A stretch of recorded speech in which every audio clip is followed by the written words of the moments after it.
Muy buenas tardes para todos, ¿cómo andan? Bienvenidos a Fácil Desviarse.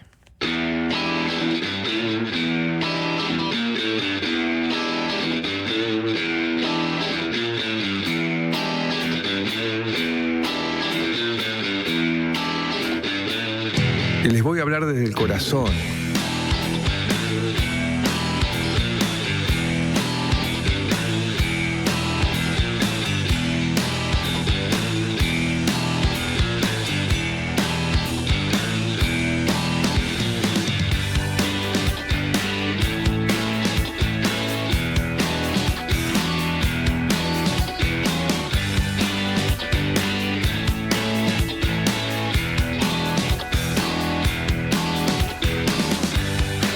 ¿Qué tal, Jorge Valmeli? ¿Cómo andamos? Hola, sapo querido. Otra tarde en Fácil Desviarse. ¿Todo bon? Todo tranquilo. Qué lindo escuchar tu voz. Sí, se me fueron los aires de emancipación. No, voy a seguir haciendo saludos. No te olvides que estás acá para siempre. Ese es el mensaje. No, justamente. Así que todos los días Si algo quiero escuchar el muy buenas tardes para todos. ¿Cómo andan? Si algo no estamos acá es para siempre, Jorge. Tú lo sabes más que nadie, ¿no? Por algo tú eres un homenaje esa de noche. Todos somos reemplazables, sapo. Sí. Todos somos reemplazables. Hoy estás, mañana no estás. Lo importante es hacer lo mejor con los minutos que tenés acá. Voy a arrancar, mirá, con la barra joven arranco hoy, con @Tanitus, que ya sí hizo el registro. Saluda, porque él busca la cámara. Si la cámara no lo busca él busca la cámara. El Tano siempre subiendo el material que incordia de este programa a las redes. El Linklater uruguayo. Bueno, Richard Linklater, ¿cómo se llamaban las películas estas que hizo con...? O sea, hoy estoy muy fritado de cerebro. A ver. Jorge. Tú vas a Ethan Hawke. Sí. Después del amanecer. Sí. Before Sunset, Sí, Before Sunrise. Autumn, No me sí. acuerdo de los nombres ahora. Antes del exacto. amanecer y después del atardecer, algo así, ¿no? Nunca las vi. No. Hermosas películas cuya premisa es conversaciones de personajes que se juntan. Es espectacular. ¿No? Y tiene una que es todo sucede en un cuarto de hotel, toda la película, que es muy buena también, que está Ethan Hawke, si no me equivoco, y tiene esa película que hizo Capote. No sé si la proyección Capote es la que hay que utilizar, pero me gusta el término. Que es una película actuada por humanos, pero dibujada por encima, animada por encima. ¿La Sí, tenés ya sé junada? cuál decís. Sí. Linda película. Muy de Isat. Sí, claro, es una película muy alternativa. Tiraba fuerte en Isat. Y ahora no me acuerdo del nombre de cuál la te digo, película. ¿no? Sí, me acuerdo perfecto de esa película. Muy linda película. Sí, bueno, tenía eso para decirte, Jorge, nada más. Muchas gracias, nos vemos mañana. Chau, chau. No. No, hay que cobrar. Esto es por minuto. Invertir hablado. con confianza. No, la tanda no. Está bien, bueno, está bien. Vamos ¿Sabes a qué seguir. película Sí. me gusta mucho, Dame, Sapo? sí. Recientemente, Mamma Mía. ¿Alguna vez viste la película Mamma Sí, Mía? la de Glenn Close o Meryl Streep. Meryl Streep. Sí, la vi en la costa mediterránea. Espectacular película. Estoy más deconstruido que nunca y te lo voy a plantear así. Ahí va. ¿Sabes qué me he dado cuenta? En Mamma Mía no pasa nada malo. No hay un tiro, no hay un conflicto, nadie la pasa mal. Hay hegemonía ¿No? de los cuerpos. ¿Por qué todo lo que consumo a nivel artístico tiene que tener balazos, tiene que tener, ¿no?, peleas, conflicto? ¿Por qué no consumo cosas que simplemente sean felicidad? Historias lindas, entretenidas, pum para arriba. ¿Sabes lo que te está ¿Qué pasando, pasa? Jorge, no? Yo sé que tenemos mucho tema hoy, pero... ¿Me estoy poniendo blandito? pero ¿Es este eso? programa se llama Fácil Desviarse. No, mirá. Tú ya me has Pero ¿entendés a dónde Entiendo voy? perfecto. Tú estás cambiando. ¿Estoy cambiando? O sea, esto que te pasó ayer, que no lo contaste en la oficina, que tú le pusiste como rótulo un pequeño surmenage. No sé de qué estás hablando. Se me fragmentó el cerebro, así lo dijo Jorge. Estaba con 15 kioscos y en un momento le colapsó el cerebro. Nunca planteé ¿no? eso. Bueno, ponele que hubieras planteado eso, ¿no? Ajá. Y ahora me planteas esto otro. Que Mamma de- Mía. De un día para el otro. Y Mamma Mía 2, Here We Go Again. que es la Dejaste de secuela. mirar cine gore coreano y empezaste a disfrutar estas películas que no tienen sangre, no tienen balas, no tienen malos contra buenos. Debería haber no tienen Before Sunrise. Sí. Que la historia promete. Imagínate que estás en un tren. Imagínate que estás en un tren. En Uruguay podría ser un ómnibus interdepartamental, por ejemplo, ¿no? Y la persona que tenés al lado te dice, mirá, tengo tiempo para matar, conversemos. Y empezás a conversar con esa otra persona y de pronto te das cuenta que te estás enamorando. Sí, Milan Kundera tiene un libro que va por esa misma línea exactamente, en Viaje en Tren. Pero te voy a decir, Jorge, te siento en el... Vos no sos de diván, ¿no? No. Diván, vos sos más de... ¿Hiciste terapia alguna vez? No. No, está. Te hace una pregunta retórica. Uh-huh. Vos estás muy lejos de hacer diván, que cuando ya no ves a los ojos al psicólogo. No la necesito, sapo. No, ya sé que No le puedo dar este cerebro a alguien y decirle, tomá, me agarra el cerebro y dice, no puedo manejarlo. Tú, te lo devuelve. No puedo. Vos sabés que creo que entre los dos programas que llenan la tarde de diversión de esta emisora, hay solo 2 personas que nunca entraron a una sesión de terapia. Me imagino cuáles son. Jorge Almeli y Pablo Fabregat. Exacto. Que es mi modelo comunicacional, Pablo Fabregat. Entonces, Solo con ese dato ya no tengo nada más que aportar. Está bien, 2 mentes brillantes. 2 mentes brillantes con todo lo que eso significa. Con todo lo que significa. Refiriendo a la película, Sí, no sí. al concepto de la mente brillante. No, bueno. 2 mentes brillantes. Pero acabo, entonces, como vos no prestás tu cerebro para que un psicólogo digamos, lo interprete, yo te voy a decir una cosa. Vos estás cambiando, Jorge. Y esto lo grafico. Yo jodo una y otra vez con esta porque me parece que es la mejor analogía o metáfora para entender cuando alguien está atravesando un cambio. Que está es parte del libro Sostiene Pereira de Antonio Tabucci. Cuando Pereira, que es un editor de un pasquín cultural en Lisboa durante la dictadura de Salazar, y viene un joven revolucionario, y él se hace el boludo, ¿no? Él sabe que está cobijando a un joven revolucionario, le está dando trabajo, él no quiere meterse en peligro, no quiere meterse en problemas, él solamente quiere dedicarle a la cultura, pero en el fondo, porque tampoco quiere comprometerse con nada. Sin embargo, sin darse cuenta, empieza a darle cobijo a este joven revolucionario. Y en un momento siente una fuerte presión en el cerebro y decide tomarse unos días de vacaciones y se va a unas termas en la campiña, y ahí lo atiende un doctor holístico que incluye también una suerte de sesión terapéutica, ¿no? Se mete en la terma y ahí le dice: Pereira, usted lo que está sufriendo es un cambio en su confederación de almas. Su yo hegemónico, ese yo hegemónico de Jorge, que le gustaban las películas gore, le gustaban los superhéroes, los cómics, ¿no? Todo tenía que tener conflicto. Ahora puede disfrutar de una película que no tiene sobresaltos, que es una comedia plácida, una comedia alegre, que no te deja ningún gusto amargo cuando termina, no te hace reflexionar. Vos lo que tenés que abrir en este momento es la compuerta a tu nueva alma, que va a ser la que rija tu yo hegemónico de acá a unos años más, cuando venga otra alma y vuelva a tomar posesión. Hay películas... Estás cambiando, Jorge. Eso que te quiero decir. Hay películas que las podés disfrutar y que no tienen ningún tipo de conflicto, y hay otras películas que son netamente conflicto. ¿Dónde encuadramos lo que fue la discusión por la rendición de cuentas que se dio desde ayer por la tarde hasta hoy de madrugada? Vamos a meternos un poco con eso. Yo sé, mira, te digo, no es una película, lo daban en INISAT, se llama Cha Cha Cha. ¿Cha Cha Cha? Sí. ¿Lo definís como Cha Cha Cha? Sí. Muy rapidito, porque ya se volvió costumbre. Alvin Green, FM, editor de estación del tipo de estaciones, hombre de FM del Sol.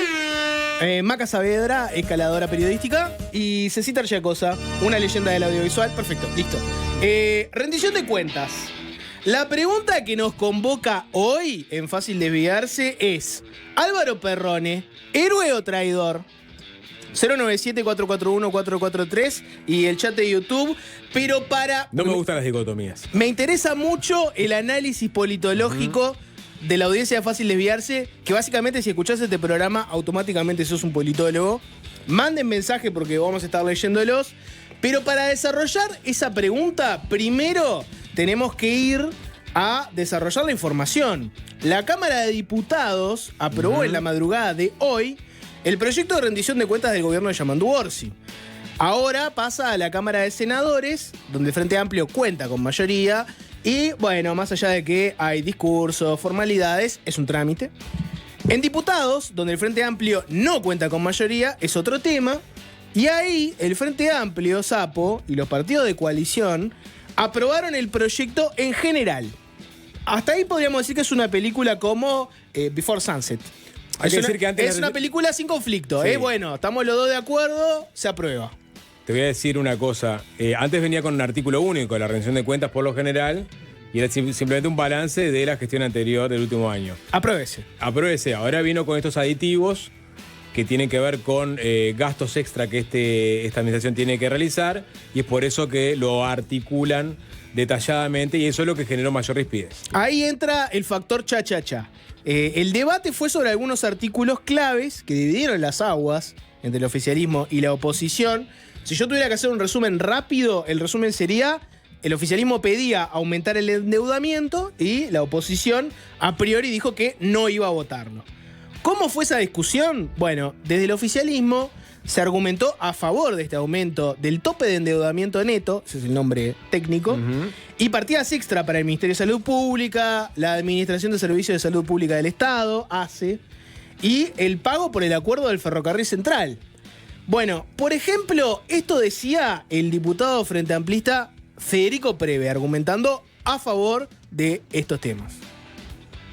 Y lo que estamos solicitando, señor presidente, es que el artículo 3, que hace mención a las erogaciones para los medicamentos de alto precio, y el artículo 4, que hace mención a las deudas sin crédito de facturas que no fueron ingresadas o de facturas pendientes de pagar de 2.600 millones de pesos, se vote, porque es parte, señor presidente, de lo que se mencionaba, del incremento del déficit fiscal que vamos a tener este año. Y nos hacemos cargo, estamos gobernando, estamos pagando la salud que se atendió la gente en el CTI privado o en el CTI público, los estudios privados o los estudios públicos. Pero el gobierno se hace cargo de lo que se gastó. Pero precisamos que esos artículos sean votados. En la vereda de enfrente, Sapo, podés encontrar a, por ejemplo, el diputado blanco Álvaro Rodríguez Hunter, que argumentó en contra del aumento del endeudamiento. Te gusta ese apellido compuesto, ¿no?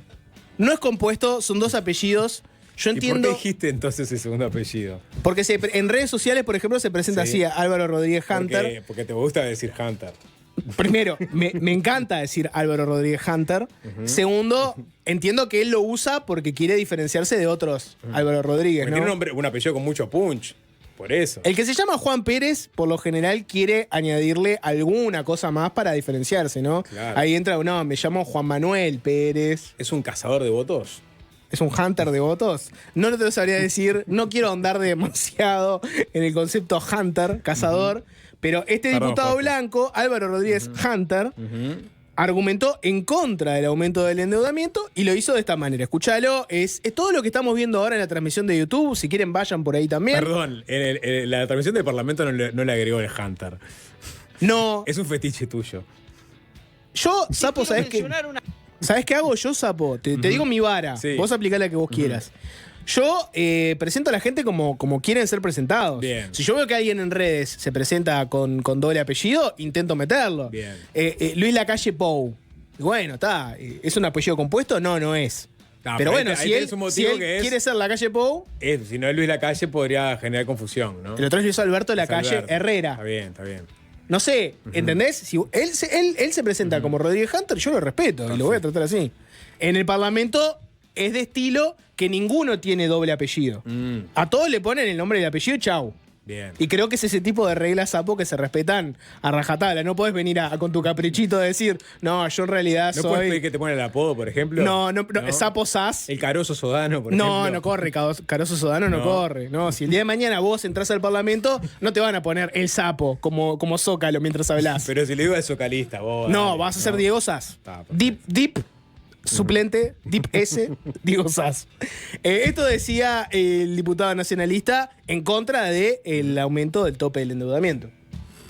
Quiero mencionar un aspecto que también se ha dejado sobre la mesa a la hora de no votar el endeudamiento solicitado por el Frente Amplio, que es la posibilidad de tener un cambio en lo que tiene que ver con la calificación de riesgo o cómo puede ser mirado de manera internacional de que no se vote el endeudamiento. Y acá quiero decirle con claridad algo que no se ha dicho. Cuando vino la pandemia había 19 países que tenían el grado inversor en riesgo. ¿Y saben lo que pasó? Ni bien sucedió la pandemia y pasó el tiempo. 18 países perdieron el grado inversor. Y hubo uno, un país muy pequeño, que se llama Uruguay, que logró mejorar la calificación de riesgo. ¿Estamos negados totalmente a estudiar la posibilidad de un aumento de endeudamiento? Claramente que no. Acá estamos discutiendo una solicitud de 1.200 millones de dólares que realmente no se encuentra una explicación. Acá si quieren que estudiemos con seriedad, con cautela lo que es un mayor endeudamiento, vengan en el momento necesario, que es el presupuesto quinquenal, que allá a fines de agosto, cuando esté ingresando, no tenemos ninguna duda que vamos a estudiar cada uno de los gastos. Pero no, en lo personal no estoy dispuesto a votar un cheque en blanco. Bien, ya hemos discutido sobre el cruce entre oposición y gobierno por el relato fiscal. Pero un dato paralelo, Jorge. Estamos con temas baladíes. No. Me aclaran por interno Sí. que en realidad el diputado le gusta castellanizar el apellido. Es Hunter. Por lo cual yo lo pronuncié en inglés, Hunter, pero en realidad él lo pronuncia Hunter. Hunter. Bien, bueno, y te agrego un dato de Álvaro Rodríguez Hunter, porque alguien lo señala, un floridense claramente, y busqué la data y efectivamente es así. Ajá. Porque el oyente dice Alba Hunter. Claro. Alba Hunter, para toda Florida ese. La madre de Álvaro era frentista inmutable. Curioso que use el apellido en la actividad política. Y efectivamente, Alba Hunter fue presidenta de la Junta Electoral de Florida, dirigente política de Frente Amplio, madre del diputado nacionalista por Florida, Álvaro Rodríguez Hunter. ¿Qué te parece? Ahí tenés. Mira, ¿viste? Porque estas instancias también, Jorge. Conozca a sus diputados. Pibe, debutás en primera. Sí, ¿no? claro. Estas claro. son instancias en donde te dicen, pibe, debutás en primera, esmerate en ¿Cómo dar- te llamas? Rodríguez Hunter. Rodríguez Hunter, dale. Adentro. Tenés que pegarle un fierrazo al gobierno en la defensa del no voto de la rendición de cuentas. Voy a decir que en plena pandemia nosotros mejoramos el grado inversor. Y esto lo pone en riesgo y estamos impecables. Y hay que decir que Hunter, Tuki. muy bien articulado, con el tono de un legislador de la vieja escuela, ¿no? Me dio la impresión. Sí, claro. Sin furcios, Saco, poco corbata. lectura, poco exacto, bien peinado.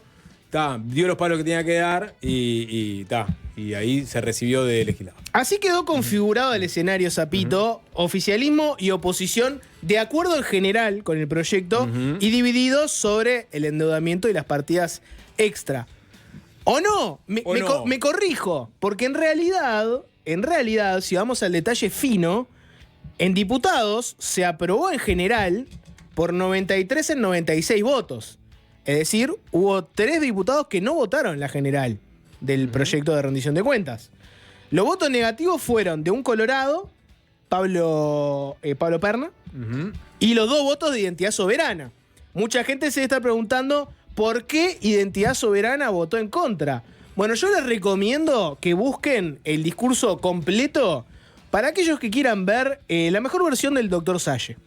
Bueno. La mejor versión del Dr. Salle me parece que la dio en más o menos los 15 minutos que tuvo para hablar. ¿Mano Dura y Plomo Perna no dio el voto? No dio el voto. ¿Recuerdan a Mano Dura y Plomo Perna? Sí, ¿no? claro. No sabía. No dio su voto. Salle, básicamente lo vamos a escuchar ahora un resumen de lo que dijo. Él lo que planteó es que no iba a votar una rendición de cuentas que planteara que el gobierno anterior dejó bien al país y tampoco quería apoyar el proyecto que está planteando el nuevo gobierno del Frente Amplio. Escuchemos un resumen de más o menos 2 minutos de lo que dijo Salle.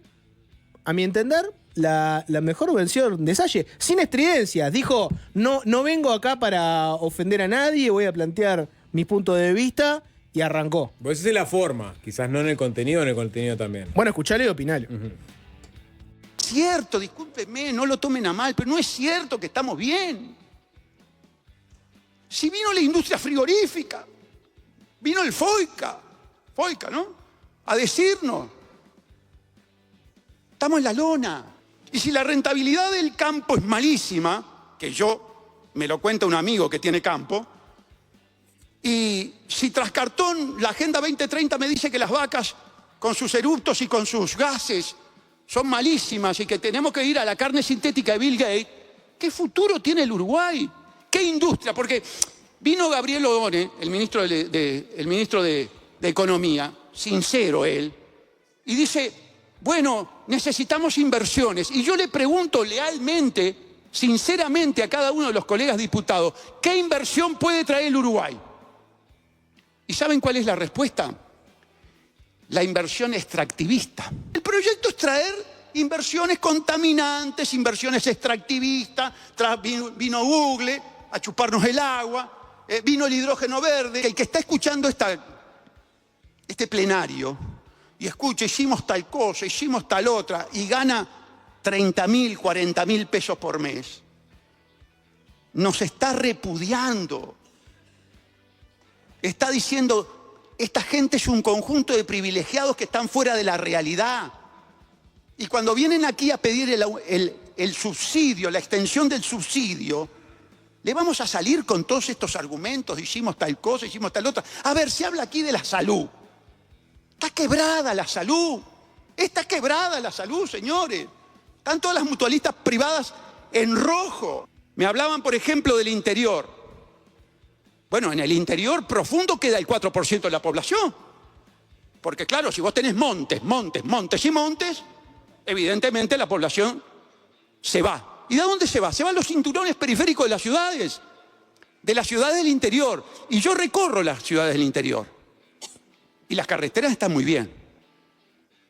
Pero las zonas urbanas del interior son impresentables. Que desde este recinto la población sepa que por lo menos hay un diputado que tiene esta perspectiva, la perspectiva del condicionamiento, la perspectiva de la omnipresencia de esas corporaciones que no nos dejan un modelo que verdaderamente traiga trabajo genuino.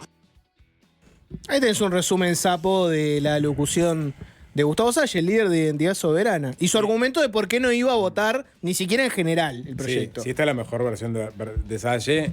La peor versión, ¿cuál es? ¿No? Medias verdades, mentiras, un discurso absolutamente catastrofista y alejado de la realidad. Pero bueno, es la forma que tiene Salle de arrimar agua para su molino, ¿no? Y aprovecha una instancia como la rendición de cuentas para hacer, repetir su rosario de críticas con pocos sustentos o como te decía, medias verdades y seguir alimentando mucha gente a la cual se dirige, que obviamente está enojada con el sistema en el que vive, porque no le da las gratificaciones y soluciones que está pidiendo. Ni descargo. Bien, vamos a lo importante. Finalmente se aprobaron los artículos de la discordia. ¿Gracias a quién? Bueno, a los 2 votos de Cabildo Abierto. Digo esto, perdón, Jorge, porque solo una, ¿no? Hablando de Dale. Vamos a consumir la carne sintética de Bill Gates.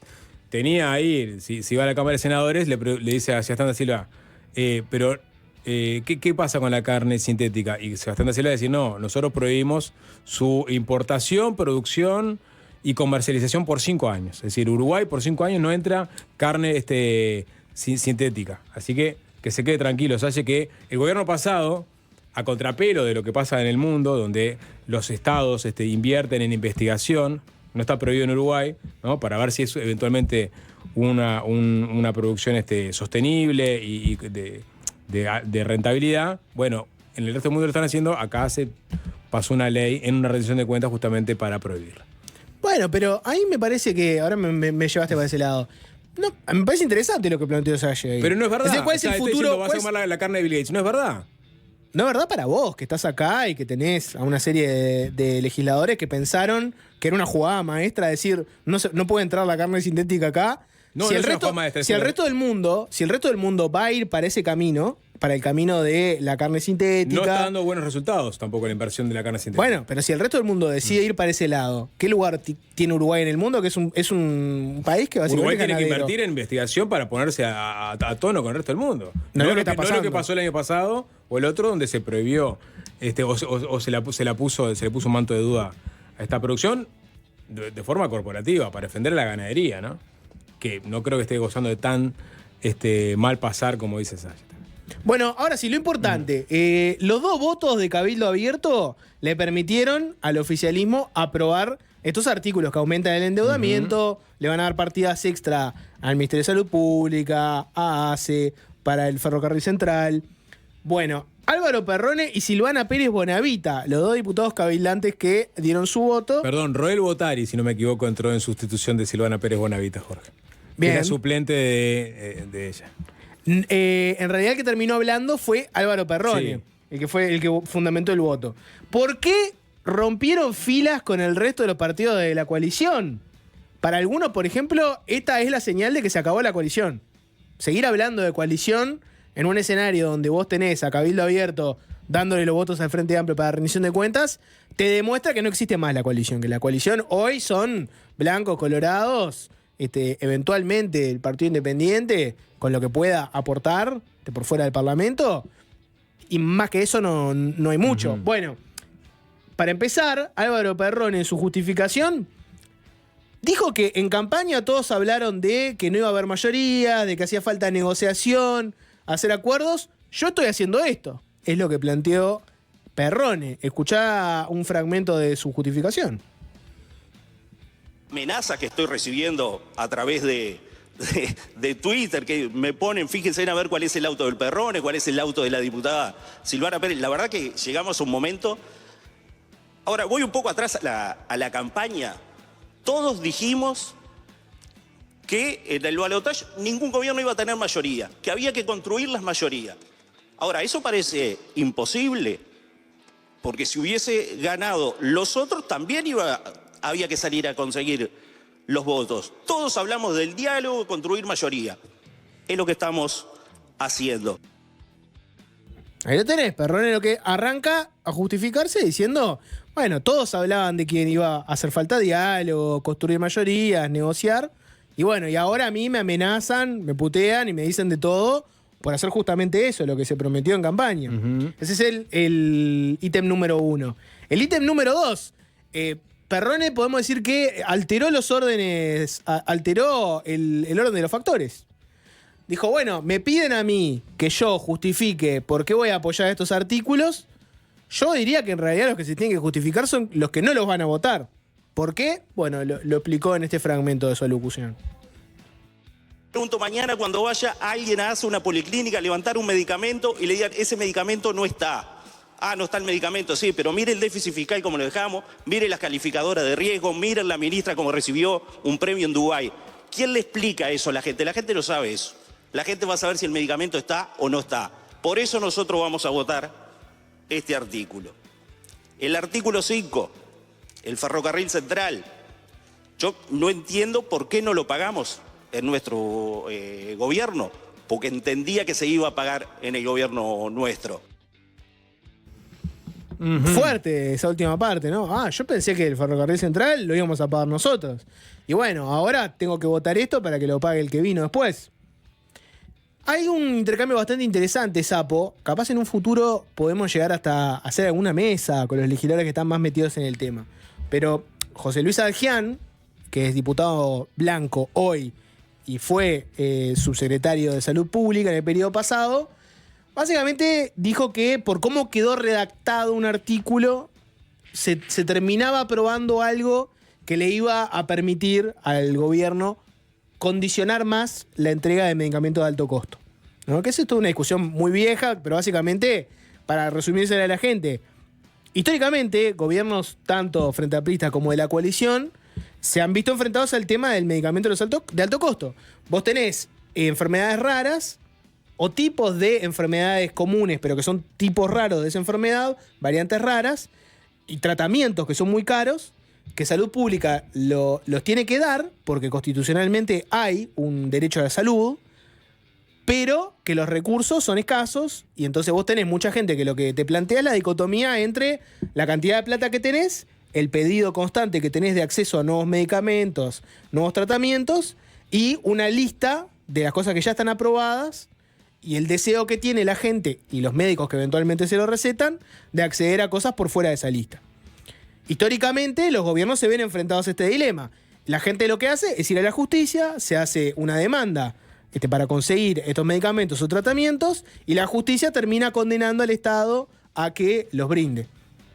Ha habido casos históricos muy, muy complicados. Yo sé, ha habido casos donde tuviste a un gobierno intentando recurrir a un fallo para darle una operación a un niño para que pudiera oír, por ejemplo, ¿no? Entonces, es una dicotomía bien interesante. Lo que plantea Sadjian es, ahora, por cómo quedó escrito, hay un artículo que le va a dar mayor poder de condicionamiento al gobierno para tal vez no dar estos medicamentos. Uh-huh.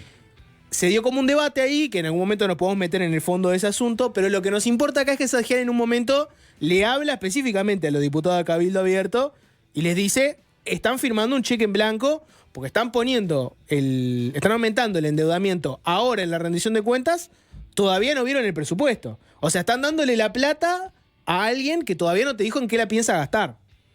Mirá lo que fue ese momento donde Sadjian, podemos decir que le habló en la cara a Perrone. Ya eso queríamos hacer esta referencia, sobre todo, no al Frente Amplio que ya lo votó, sobre todo a la bancada de Cabildo Abierto, que es la que va a dar la mayoría. Le van a dar un cheque en blanco al MEF para que ponga condiciones. Señor presidente.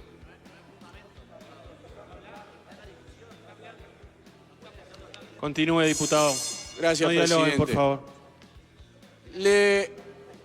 Le voy a dirigir el mensaje a todos los diputados que plantean... Ahí se picó un poco porque Perrone se dio por aludido y quería contestar. Cecitar, si te parece, tenés por ahí la respuesta del propio Perrone, porque en un momento, dado que fue aludido como diputado cabildante, no son tantos, en ese momento eran 2, él quiso contestar a esta idea de que están firmando un cheque en blanco y podemos decir que devolvió el golpe. Porque dijo, bueno, los que me acusan a mí de firmarle un cheque en blanco al Frente Amplio, ¿cuántos cheques en blanco firmaron? Mirá lo que contestaba Perrone.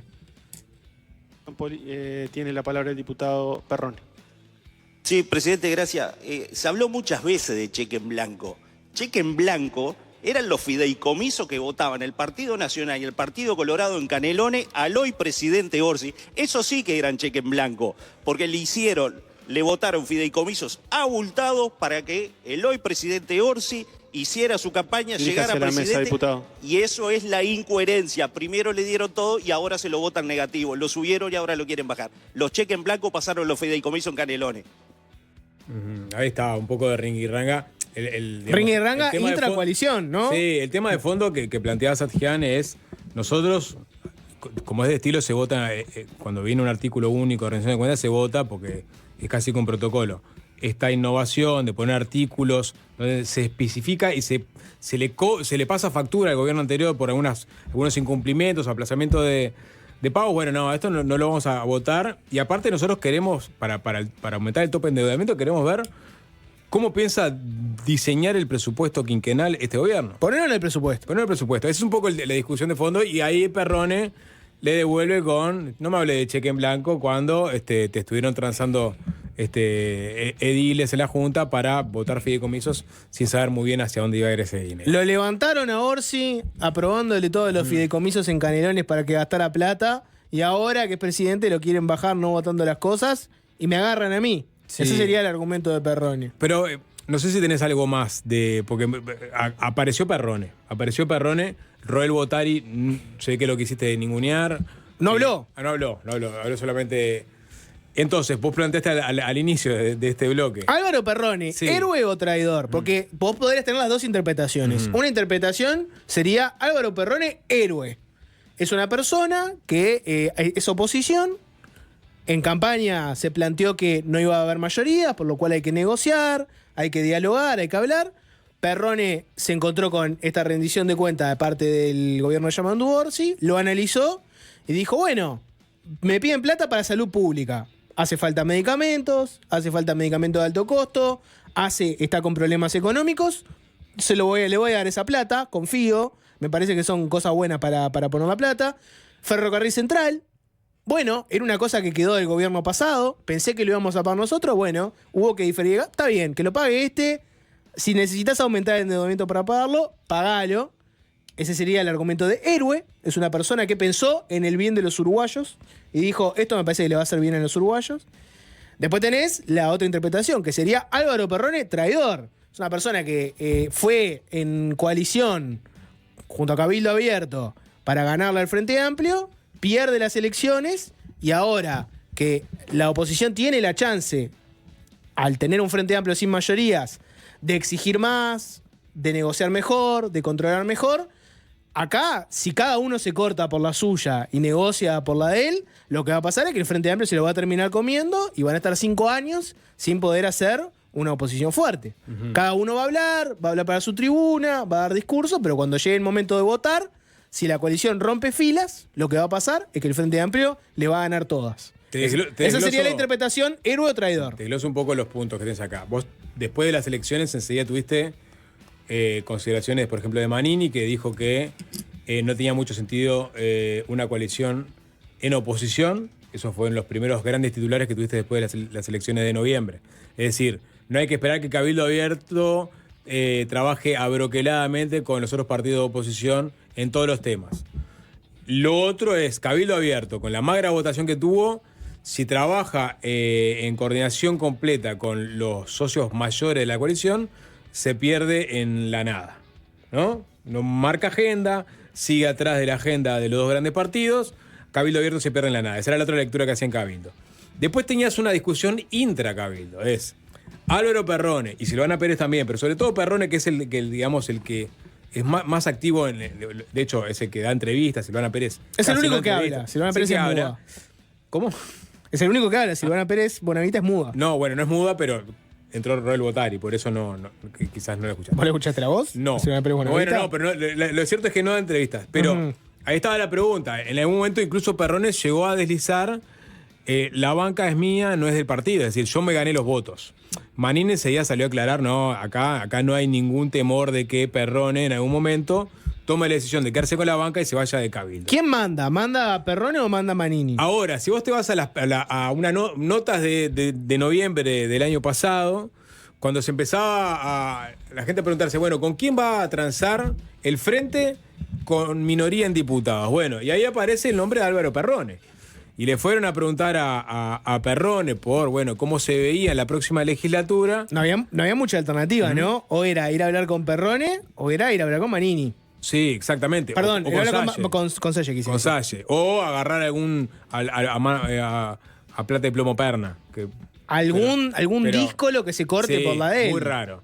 Y él dijo en su momento en una nota de Observador, yo me inclino a estar un poco más independiente de la coalición. Y recordó una serie de puntos de encuentro que tuvo con el Frente Amplio y particularmente con el MPP. No te olvides que el año pasado también hubo reuniones entre Martín Sodano y el MPP, lo contamos, ¿no? Fue un festín. que fue muy cerca de la huella de Sereñi, muy cerca de la sede del MPP, que tuvo una reunión. Después él hizo un descargo en redes sociales diciendo, me quisieron ofrecer una candidatura a la intendencia. Sí, se desmintió eso de parte del Frente Amplio, no fue tan así. Ahí Perrone en esa nota decía que tenía puntos de encuentro con el MPP en particular, como por ejemplo el tema de los beneficios para las pequeñas y medianas empresas, los aumentos salariales para el personal subalterno, el IVA personalizado, algo que Cabildo venía pidiendo hacía un tiempo. Y Yamandu Orsi también le preguntaron en el streaming Campaña del Miedo y dijo, lo conozco a Perrone y he hablado de estos temas. O sea, ya había un caldo de cultivo para que esto que sucedió ahora, y la gran pregunta es, ¿sucederá en el presupuesto, que importa mucho más que esta rendición de cuentas? Es decir, el Frente Amplio y los temas sensibles tenga ese aliado que es Álvaro Perrone. Bueno, ya tuviste una primera señal con esta parada. Si le preguntas a Perrone, él te dice, no, yo no voté a cambio de nada, yo no negocié nada. A mí me parece que son temas sensibles como lo de ACE, los medicamentos de alto costo. Es un tema de principios casi, y cita a Manini diciendo que ellos no iban a hacer el palo en la rueda para algunos asuntos. Ahora, ¿esto fue consensuado entre Perrone y su partido y Cabildo Abierto? No lo tengo claro.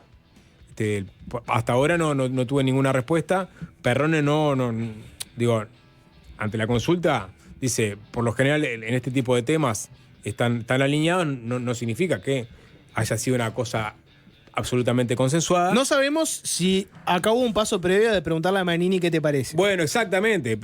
Simplemente que responda a la pregunta de, bueno, ¿esto fue consensuado entre el Cabildo Abierto o Perrone se cortó solo?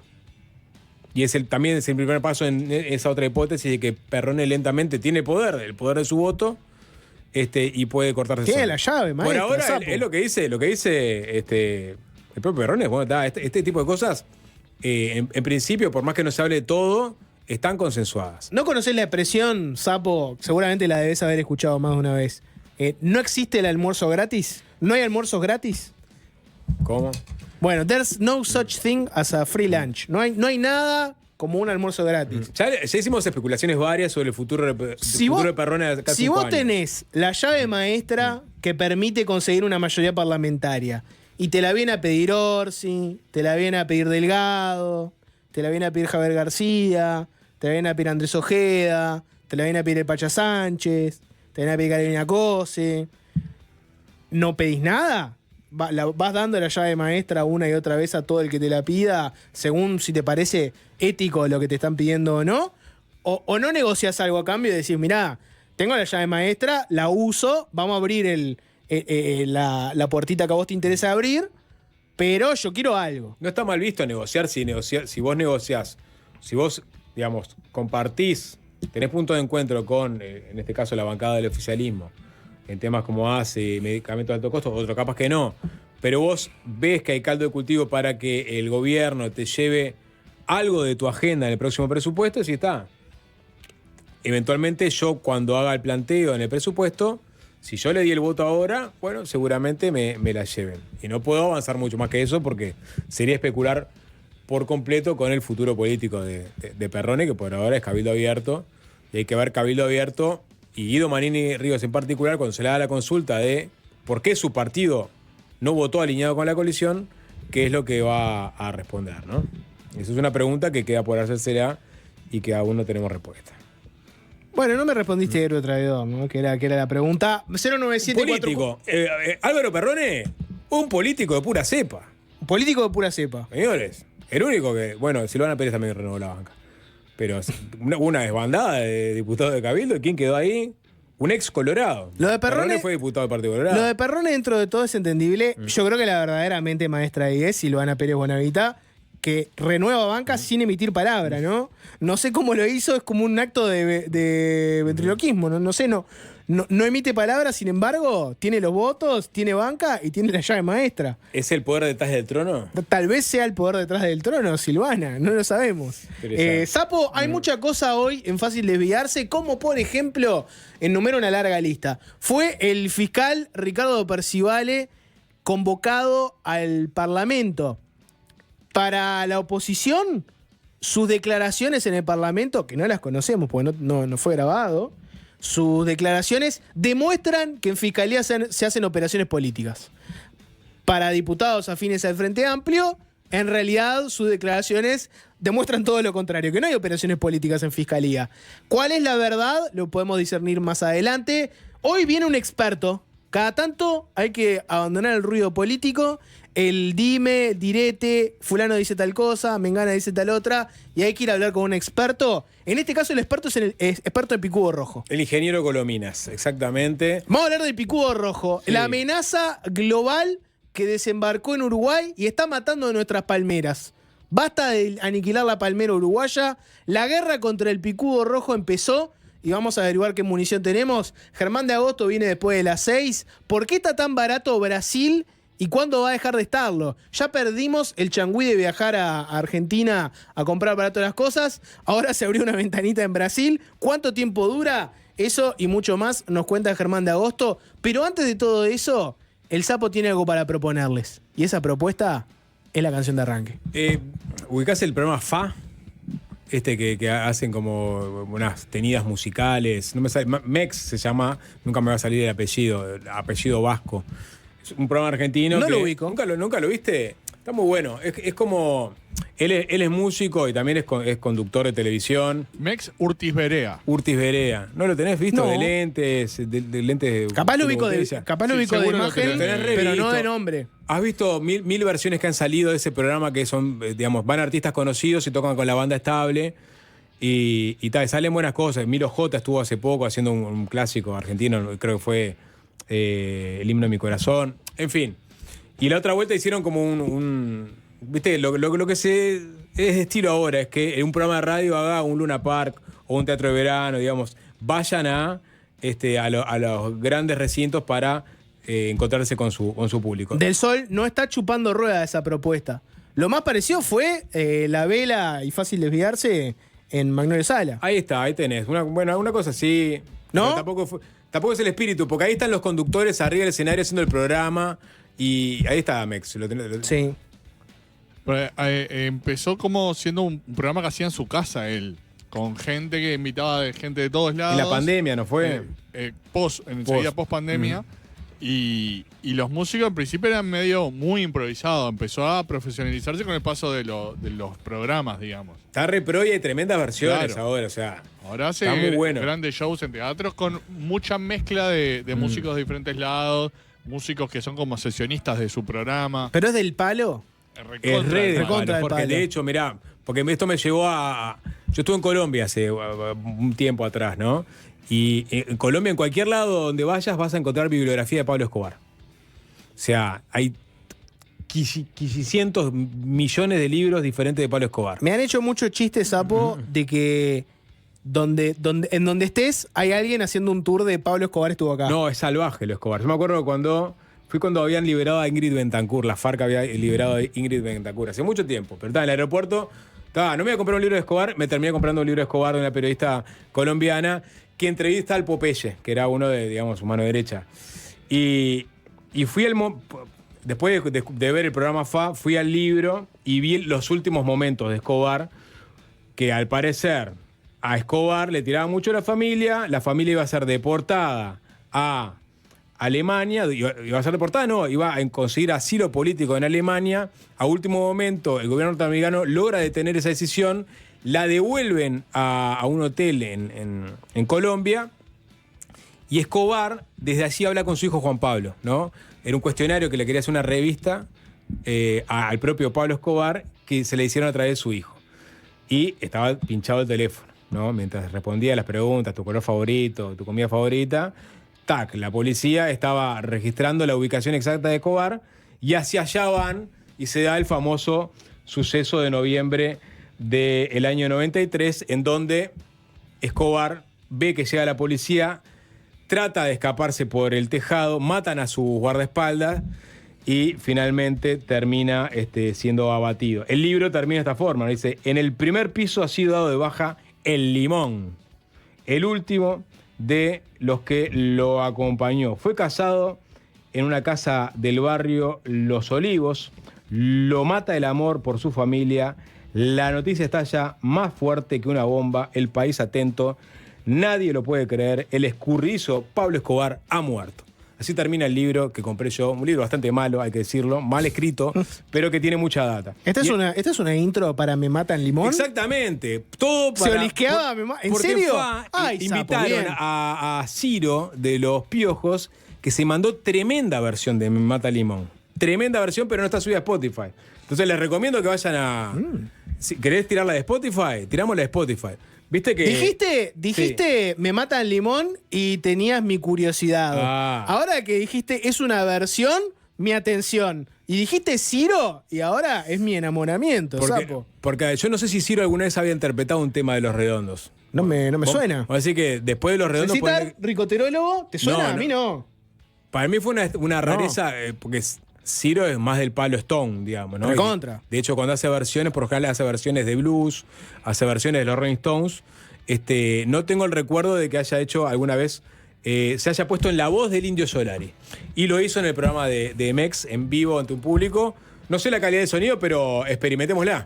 HD, subido por el propio canal de Esto es Fa, grabado el 7 de abril de 2025 en el teatro, en el complejo C. Quilmes Rock. ¿Algún mensajito, Sapo? ¿Te parece? Te leo alguno. Convocamos a la audiencia al 097-441-443 y al chat de YouTube. Como por ejemplo este mensaje que dice: Ciro hace temas de Los Redondos en sus shows, hace también temas de Sumo, no siempre seguido, pero los hace. Hablando de la trayectoria de Ciro Ricotero. Ciro los quiere mucho, Sapo, porque cuando arrancaron les dio su apoyo Sky y el Indio por ser independientes. Alguien Dale. dice que Mex era el que hacía de Robin con Casero. No, Robin con Casero era petizongo, por decirlo menos. Pero Sapo, bueno, puede ser. no escucho una versión de Los Redondos por el pecho frío de Ciro ni con una 9 milímetros en la frente. Vuelvo más tarde. Es otro mensaje. Alguien que dice, largo mensaje, dice, ¿para qué mierda nos piden opinión si no lo leen? Ya no digo las mías, no leen ninguna LPM. Te voy a leer, porque hoy estoy, digamos, sensible a los comentarios negativos. No sean tóxicos.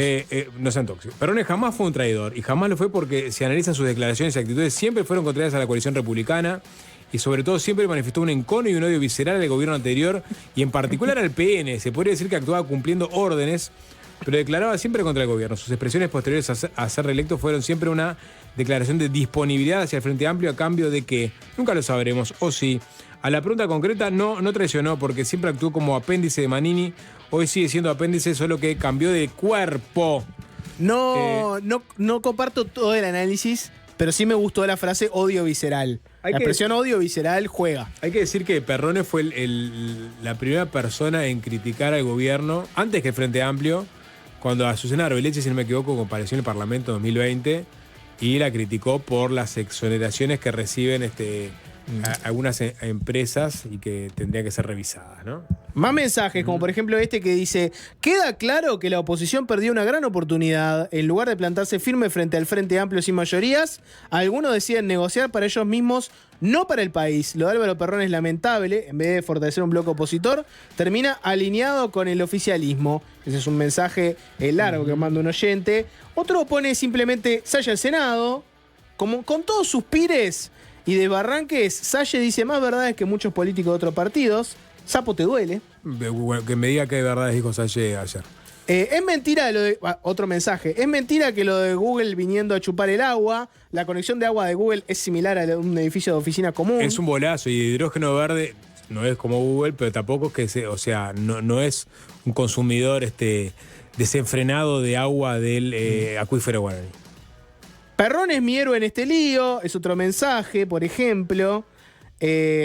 ¿Zapito va a decir traidor? No. Se perdieron. Sapo dijo un político. Político de fuste. Estos son falsos conflictos para llenar el ojo. Manda otro mensaje. Jorge, me meto ya Dale. al hueso, porque el hueso de alguna forma disparó toda esta cadena de sucesos que decantaron en que hoy miércoles, el fiscal Ricardo Percivale, fiscal especializado en delitos de lesa humanidad, también vicepresidente de la Asociación de Fiscales del Uruguay, compareciera ante la Comisión de Constitución, Códigos y Legislación General y Administración de la Cámara de Representantes, la Cámara de Diputados, y ahí ratificó sus dichos sobre el prosecretario de Presidencia Jorge Díaz, ex fiscal de Corte, ex colega de Percivale también, tras asegurar que Díaz lo perjudicó cuando era fiscal de Corte precisamente. Estoy leyendo una nota del País.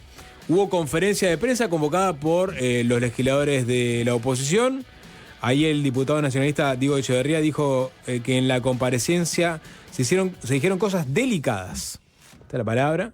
El fiscal Percivale habló de que se sintió perseguido, se sintió perjudicado, y ante la insistencia de los legisladores de ahondar sobre si ese traslado se basaba en algunos procesamientos, eludió la respuesta, bajo el entendido de que él no estaba en condiciones de decir algunas cosas. Cuando habla de los legisladores que le preguntaban, eran ellos, pero el pedido formal surgió primero por Javier García, senador del Partido Nacional, y también por Andrés Ojeda, que se plegó al pedido de comparecencia de Percivale. Ojeda y García hablaron sobre este tema y si les parece vamos a ver sus declaraciones. No sé qué tenemos primero para tirar, ponémelo ahí en pantalla, César, y lo vamos tirando porque estuvo Fernando Amado también de alguna forma por parte de por parte del gobierno, sacándole un poco de IVA al asunto, Jorge, de estas declaraciones. Me sonrío porque lo natural que sería decir, salió Fernando Amado por el Frente Amplio. ¿Y yo qué dije? Por el gobierno. Dije, bien Amado, ¿está bien? ¿Bien Amado o bien Amado? Me dice Maca. No, vamos a escuchar a Fernando Amado por el gobierno, por el Frente Amplio, bajándole un poco el tono a este suceso.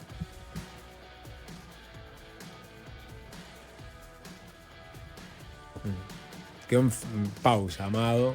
Está pensando todavía si lo dice o no. Claro en que lo que él sostuvo en el programa y hoy en el seno de la comisión son evaluaciones, sensaciones personales. Es decir, no tiene ninguna prueba al respecto. No hubo ninguna, perdón, estoy en vivo para Telemundo, ¿no hubo ninguna irregularidad entonces en ese traslado que se denunció?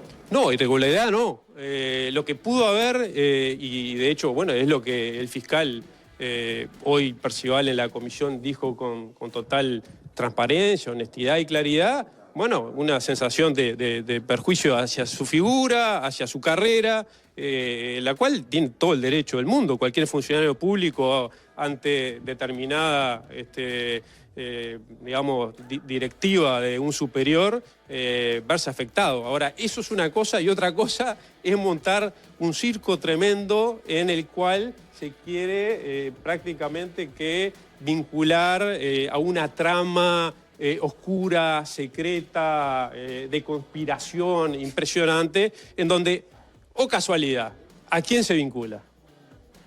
A Díaz. ¿Usted cree que hay una maniobra política de la oposición? Por supuesto que hay una maniobra política, es decir, por supuesto. Por supuesto que hay una maniobra política, es un poco lo que ha dicho ya el propio Jorge Díaz, ¿no? Cuando fue consultado en esta última ronda de entrevistas que dio y se le preguntó sobre este tema.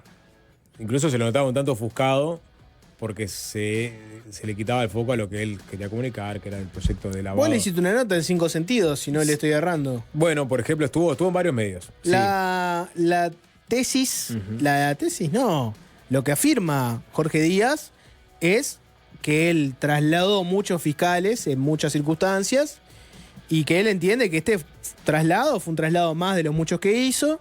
Mencionó a varios fiscales de crimen organizado que trasladó, que tenían con causas abiertas, y dijo, cuando trasladas a un fiscal, entra otro en esa causa, por lo cual la causa sigue.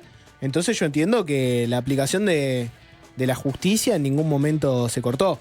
Ese sería el argumento de Jorge Díaz, de que no hubo ningún traslado motivado por nada extraño. Sí, en el caso de Percivale, que había recurrido incluso un par de traslados, digamos, de alguna forma le tiró algún palito a Percivale por los dichos en el hueso, ¿no? De qué es lo que estaba buscando Percivale con esas declaraciones. También le quiso bajar el perfil, cosa que no hizo seguro ni Javier García ni Andrés Ojeda, que después de la comparecencia de Percivale salieron a dar declaraciones, y en el caso de Javier García decía lo siguiente.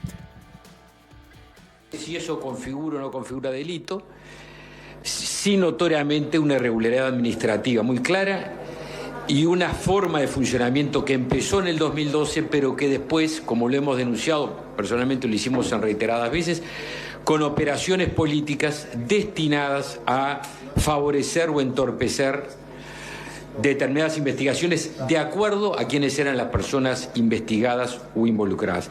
Desde el punto de vista institucional es enormemente grave.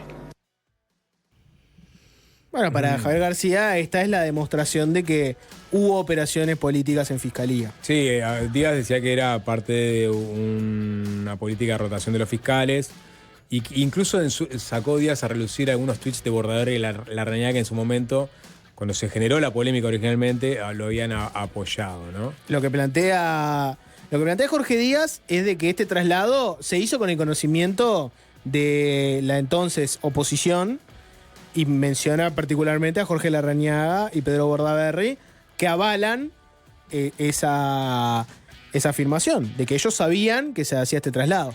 Sí. Eso es lo que dice Jorge Díaz. Sí, Díaz, por ejemplo, decía que la investigación, una de las investigaciones en las que se encontraba Percivale era una vinculada a Gonzalo Fernández, ex secretario de Presidencia, y Díaz retrucaba diciendo, bueno, esa investigación, después de que trasladaron a Percivale, fue archivada ¿por quién? Por Mónica Ferrero, que ahora supuestamente juega.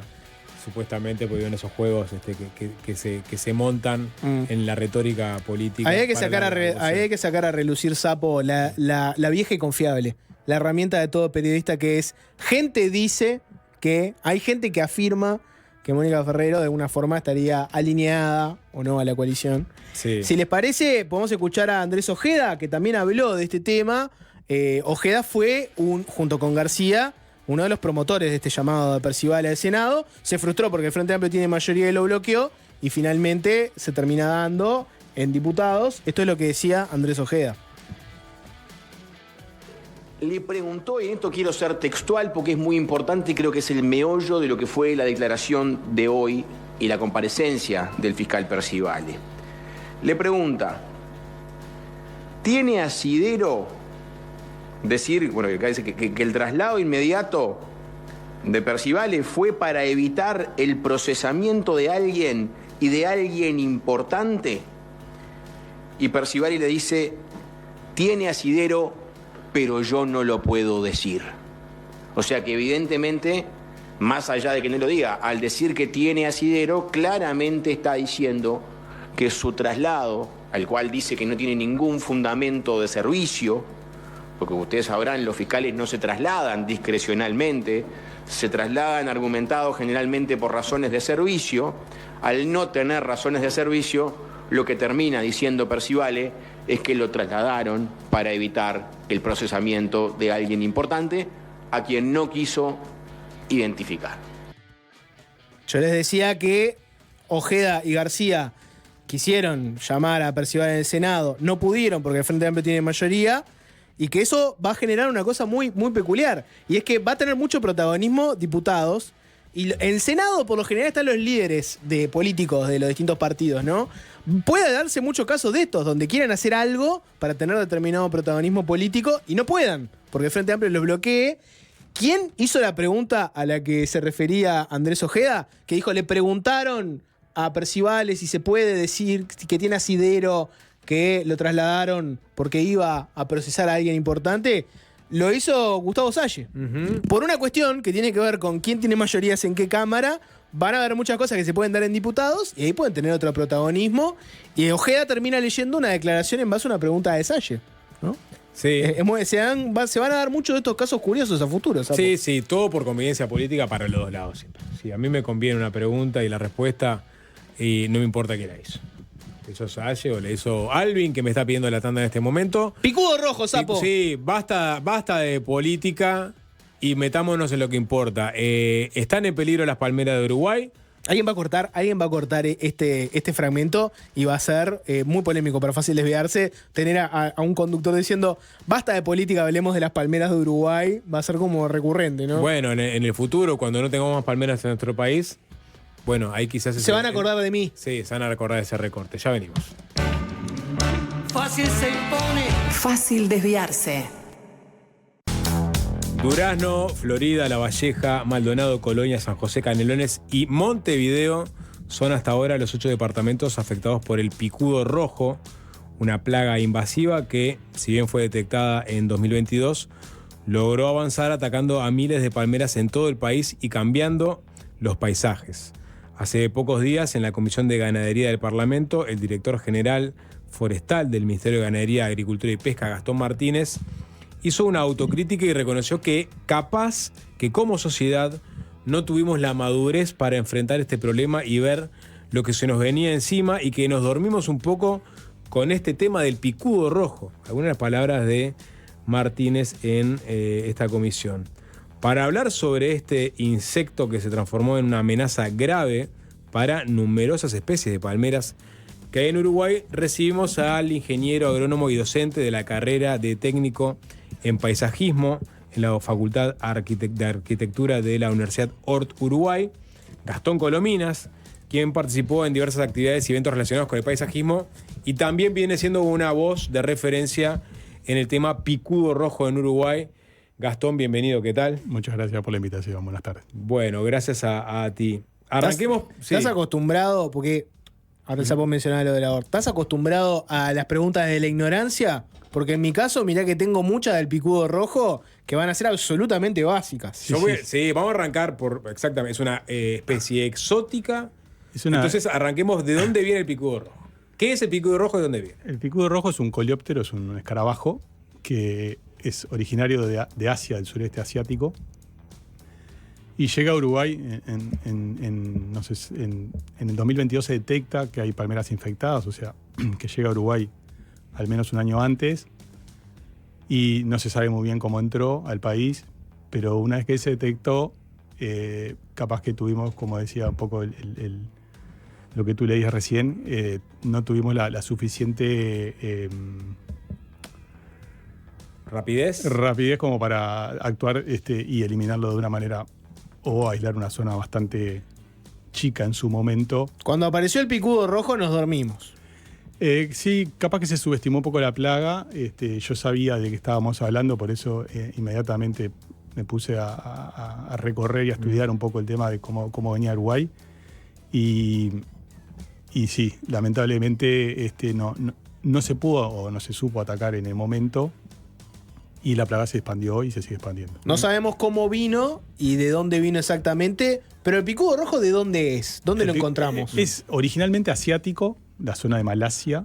Después se fue transportando por palmeras que han en los países árabes, la zona de Jordania, Israel, toda esa zona.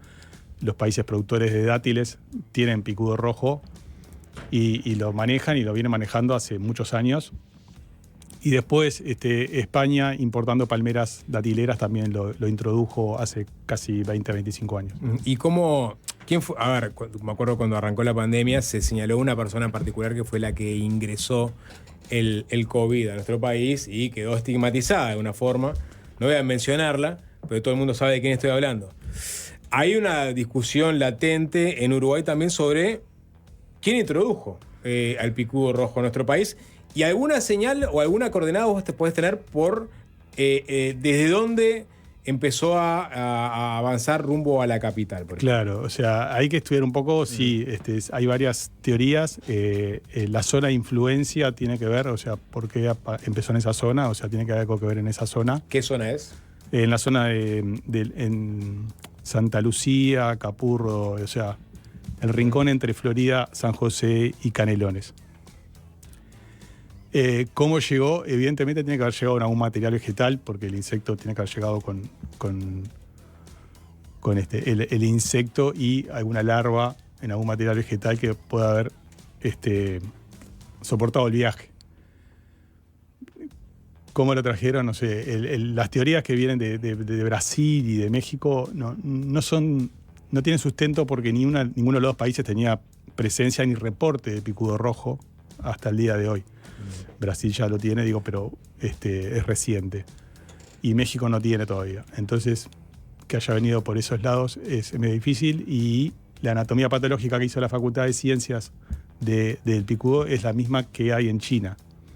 Entonces, ¿cómo llegó? Todavía no se sabe. Se puede llegar a investigar, capaz que sí, pero... ¿En barco quizás? Sí, en barco. En algún material vegetal tiene que haber venido. ¿Y por qué van a la palmera? Es un insecto que come eso, esa es su dieta. Ellas comen la base de la hoja de la palmera, o sea, el meristema apical es lo que comen. Y al comer eso, las larvas le sacan el sostén de las hojas principales y la palmera cae y muere. Lo que vemos es, las imágenes, por ejemplo, viste que algunas se hizo hasta viral, ¿no? Lo que ves es que a la palmera se le van cayendo las hojas. Empezaron a descoparse de a poquito. Pero queda el tronco, ¿no? Y la pregunta es, ¿después el picudo rojo va al tronco y se lo come? ¿O el tronco se muere porque se queda sin hojas y se cae? El tema es así. La larva, que es la que come, el picudo no come, se come toda la base de las hojas, la palmera cae.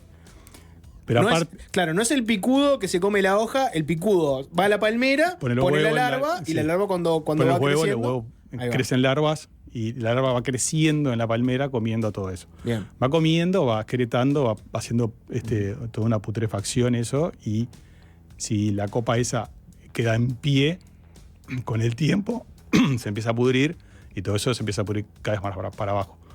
Por lo general las palmeras no se caen, pero ya hemos visto algunas que el tercio superior y un poco más, hasta casi la mitad, estaban podridas, palmeras que estaban atacadas hace 2 años. Ahí tenés la larva, ¿no? Porque decís, el picudo rojo deja una larva. No, deja muchas larvas, ya me a decir cuántos. Y aparte puede volar, no sé cuánto vuela exactamente. Sí. Algo que contaste, pero puede dejar larvas en más de una palmera. ¿Cuántas larvas? Se estima que pone al menos 300 huevos por hembra por generación. Entonces es mucho. Y vuela mínimo 5 kilómetros. Puede llegar a volar hasta 5 kilómetros por día y ahí sabemos que hay estudios que hasta vuelan más. Entonces se va trasladando, va buscando palmeras, cada vez es más grande la población por la cantidad de huevos que pone, la provisión geométrica, y cada vez va atacando más palmeras y atacando con las que más les gustan, va atacando otras, ¿no? Ahí está. Ahora vamos a hablar sobre si ataca una especie específica o más, no. Pero hay alguna zona, ahora ponele que vino desde Santa Lucía hacia, digamos, el área metropolitana. Se fue desparramando como en un círculo abierto. Y ahora le digamos todos esos departamentos en donde se encontró el picudo rojo. ¿No hay una zona buffer en Uruguay donde casi no haya palmeras que diga, bueno, esta es la zona en donde lo detenemos? Porque tiene ¿Zona libre de picudo? Sí. Ahí va, porque hay poca palmera y vuela 5 kilómetros. Por ahora está el norte del Uruguay, del Río Negro, perdón, está libre, y la parte más todavía está libre. Soriano todavía no se encontró, o sea, toda la parte sur que está abarcada, después lo demás todavía no ha avanzado. Todo tomado. ¿Es el fin de las palmeras? Vamos a ver morir muchas palmeras. No creo que sea el fin, pero hay que hacer un esfuerzo muy grande, hay que salir a sacar palmeras afectadas, hay que tratar palmeras y hay que sacar palmeras que no se quieran conservar también. Ahí porque ahora nos podemos meter, capaz, tenemos que hacer una pausa, pero capaz nos podemos meter un poco sobre qué se puede hacer con este tema. Pero te voy a una anterior antes de la pausa. Vos decías, países que tienen palmera tienen picudo rojo, me hablaste del sudeste asiático, me hablaste de países árabes, me hablaste de los que portan dátiles. Y en el caso de ellos conviven con el picudo rojo. O sea, no lo lograron eliminar, está ahí. Conviven con mucho control y mucho tratamiento y monitoreo, ¿no? O sea, la base de que no tengan es monitoreo y erradicación en el momento que lo observan. Claro, pero acá también, perdón, porque la palmera asociada a una producción es una cosa, la palmera asociada a algo ornamental o no ornamental, porque capaz que parte del ecosistema, es otra cosa. O sea, no es tan grave que el picudo rojo esté acá, que esté en el sur de España o el norte de África o países donde su presencia... No vivimos de portar palmeras. Exacto. No, y esos países sí viven, por ejemplo, de la producción de dátiles. Claro, sí. Incluso Brasil, por ejemplo, que está pegado, tiene producción de palmito, de coco, de carne de coco, de leche de coco, de dátiles no, pero tiene azaí, aceite de palma, o sea, son muchas producciones asociadas a la palmera. Hay producciones, cultivos de palmeras que son solamente para techados. En Brasil deben estar mirando lo que nos pasa a nosotros ahora con el picudo rojo y deben estar diciendo, bueno, ojo con esto, ¿no? Están muy atentos y muy alertas. Sí. Hacemos una tanda, Gastón. Vamos a hablar de las duchas de palmeras, vamos a hablar de las inyecciones que se le pueden dar, vamos a hablar de el gran temor de que el picudo rojo llegue a los palmares de Rocha y qué hay que hacer desde ya para evitar ese eventual. Todo esto con Gastón Colominas, que nos está acompañando esta tarde. Ya venimos. Es fácil desviarse. Agita su cola que el momento llegó. Agita su cola, vamos a jugar. Estamos conversando con el ingeniero agrónomo Gastón Colominas. Es una persona que se ha convertido en una de las referencias del picudo rojo. Coleóptero invasor que en este momento tiene en vilo a parte de la población, vecinos, autoridades también, departamentos en su totalidad. Oyentes de fácil desviarse, y oyentes de fácil desviarse con todo tipo de preguntas, Gastón, te imaginarás, ¿no? En la esquina de casa, en pleno Pocitos, ya están comiéndose una palmera y nadie hace nada. Pues esa es la otra queja, ¿no? La protesta es cuáles son las acciones que se pueden tomar. La primera pregunta capaz podría ser, en los países donde está el picudo rojo, que lo mencionabas antes de la tanda, ¿no? Que conviven, pero lo hacen con un monitoreo. ¿Cuál es la estrategia que han implementado para controlar el picudo rojo?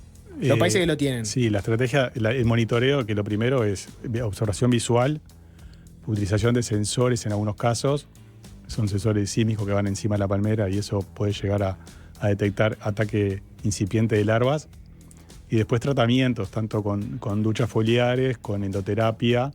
¿Qué es una ducha foliar? Una ducha foliar es un baño como si fuera una fumigación, pero sin pulverizar, con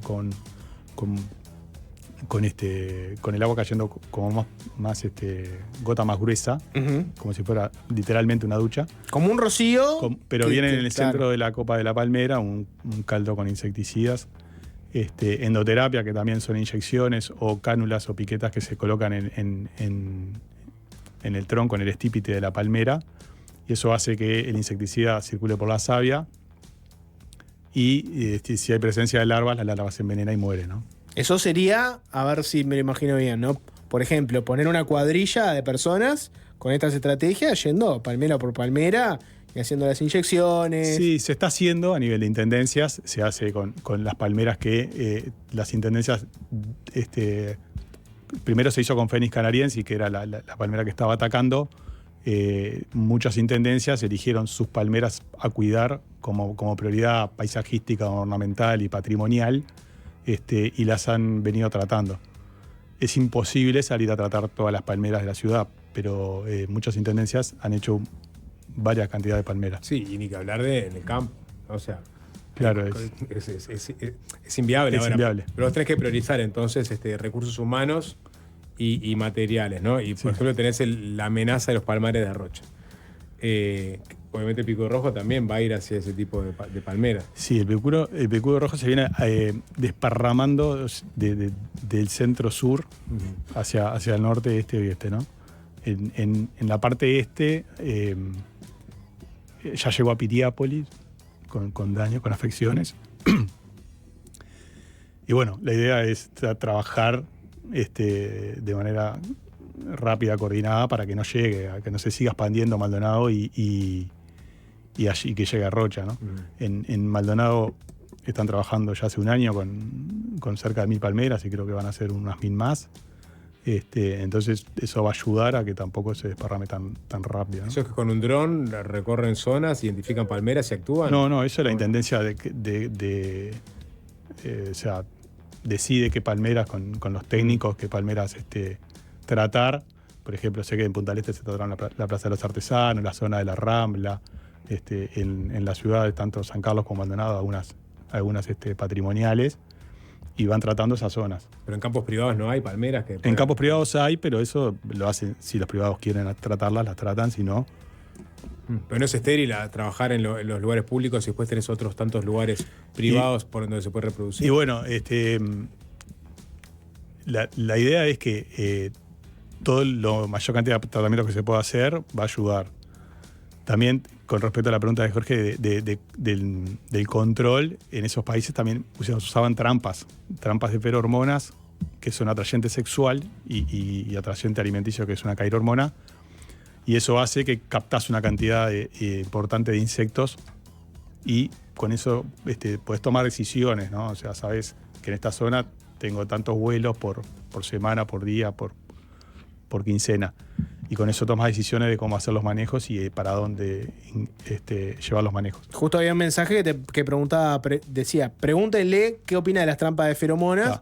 ¿Es algo para implementar? No se puede implementar hacia mansalva. O sea, no es para que lo ponga cualquiera. Una trampa de feromona tiene que ponerla con determinado criterio y tendría que estar con un criterio más global que particular y pensando yo en poner una trampa. Tiene que haber alguien con un mapa diciendo a dónde los atraigo. Dónde están las trampas y cómo lo llevo. No podemos poner trampas en lugares donde no hay picudo todavía porque es un atrayente. Entonces, lo que tendríamos que pensar es cómo lo desviamos justamente usando trampas inteligentemente hacia los lugares donde sí tenemos picudo para capturarlos. Hay que tener en cuenta que las trampas atraen insectos, pero no el 100% de los insectos entran en las trampas.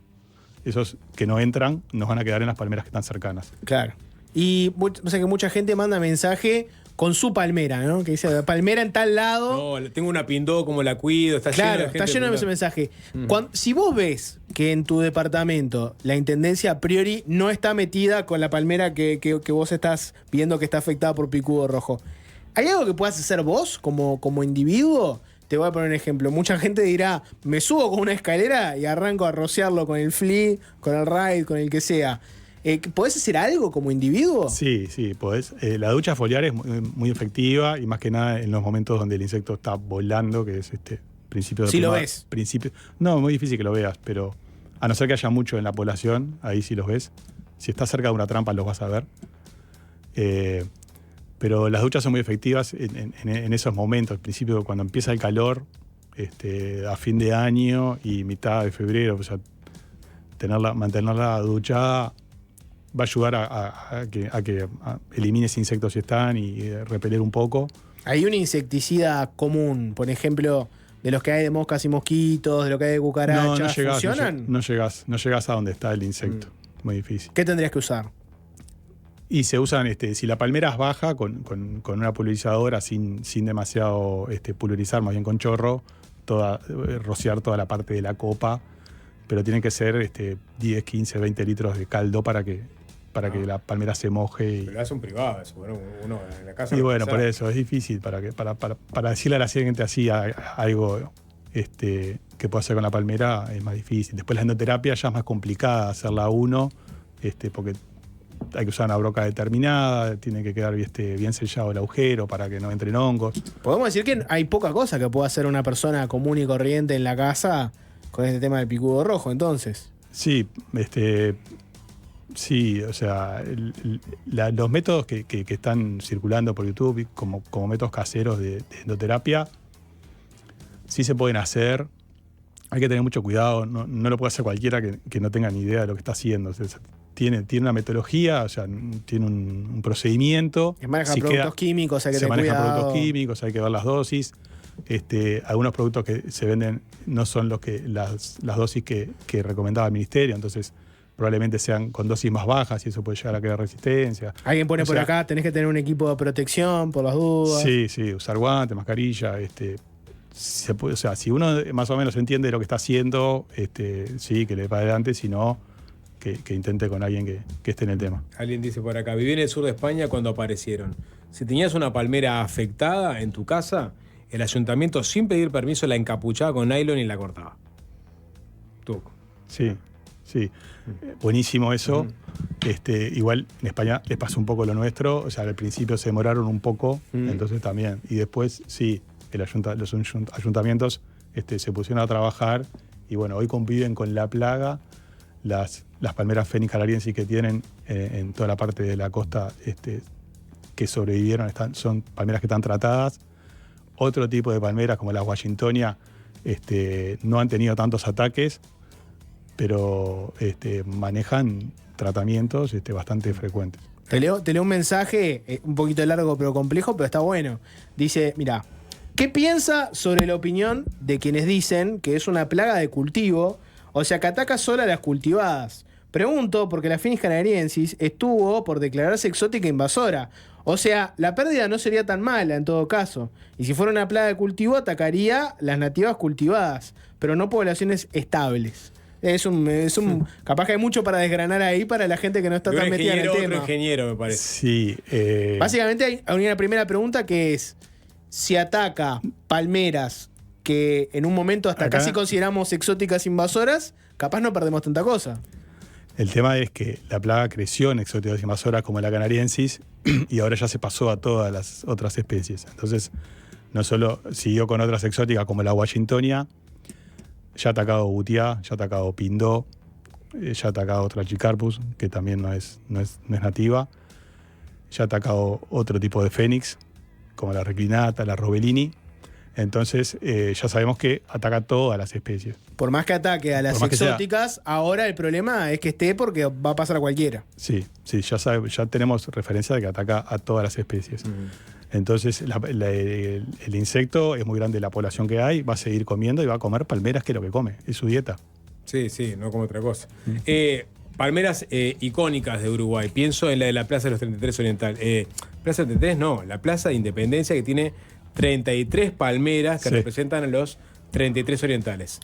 ¿Eso ya fue, digamos, controlado o no? Sí, está siendo tratado. Sí, bien. Sí.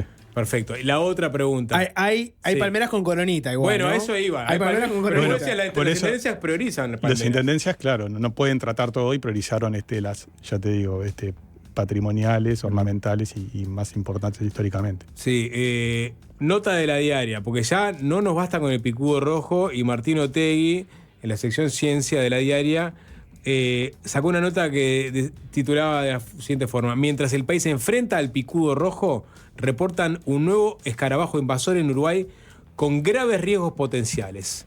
Y lo describe como, habla de la presencia de nuestro país después de una investigación conjunta con Argentina, Estados Unidos y Uruguay, la presencia del Eualacea fornicatus, un temible, dice así la nota, parece broma, un temible escarabajo exótico invasor que ha producido daños severos en muchos países, debido a su capacidad para atacar especies de valor productivo, ornamentales y también nativas.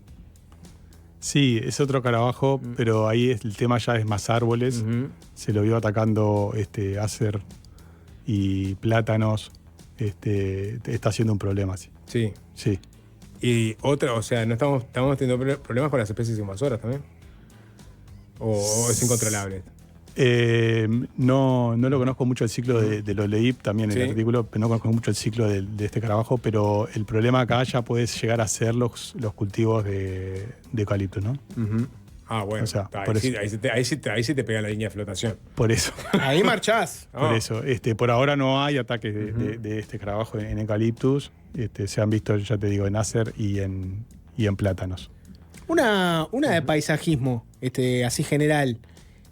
Pensados en Uruguay, pensás en Montevideo, pero casi todo Uruguay, ¿no?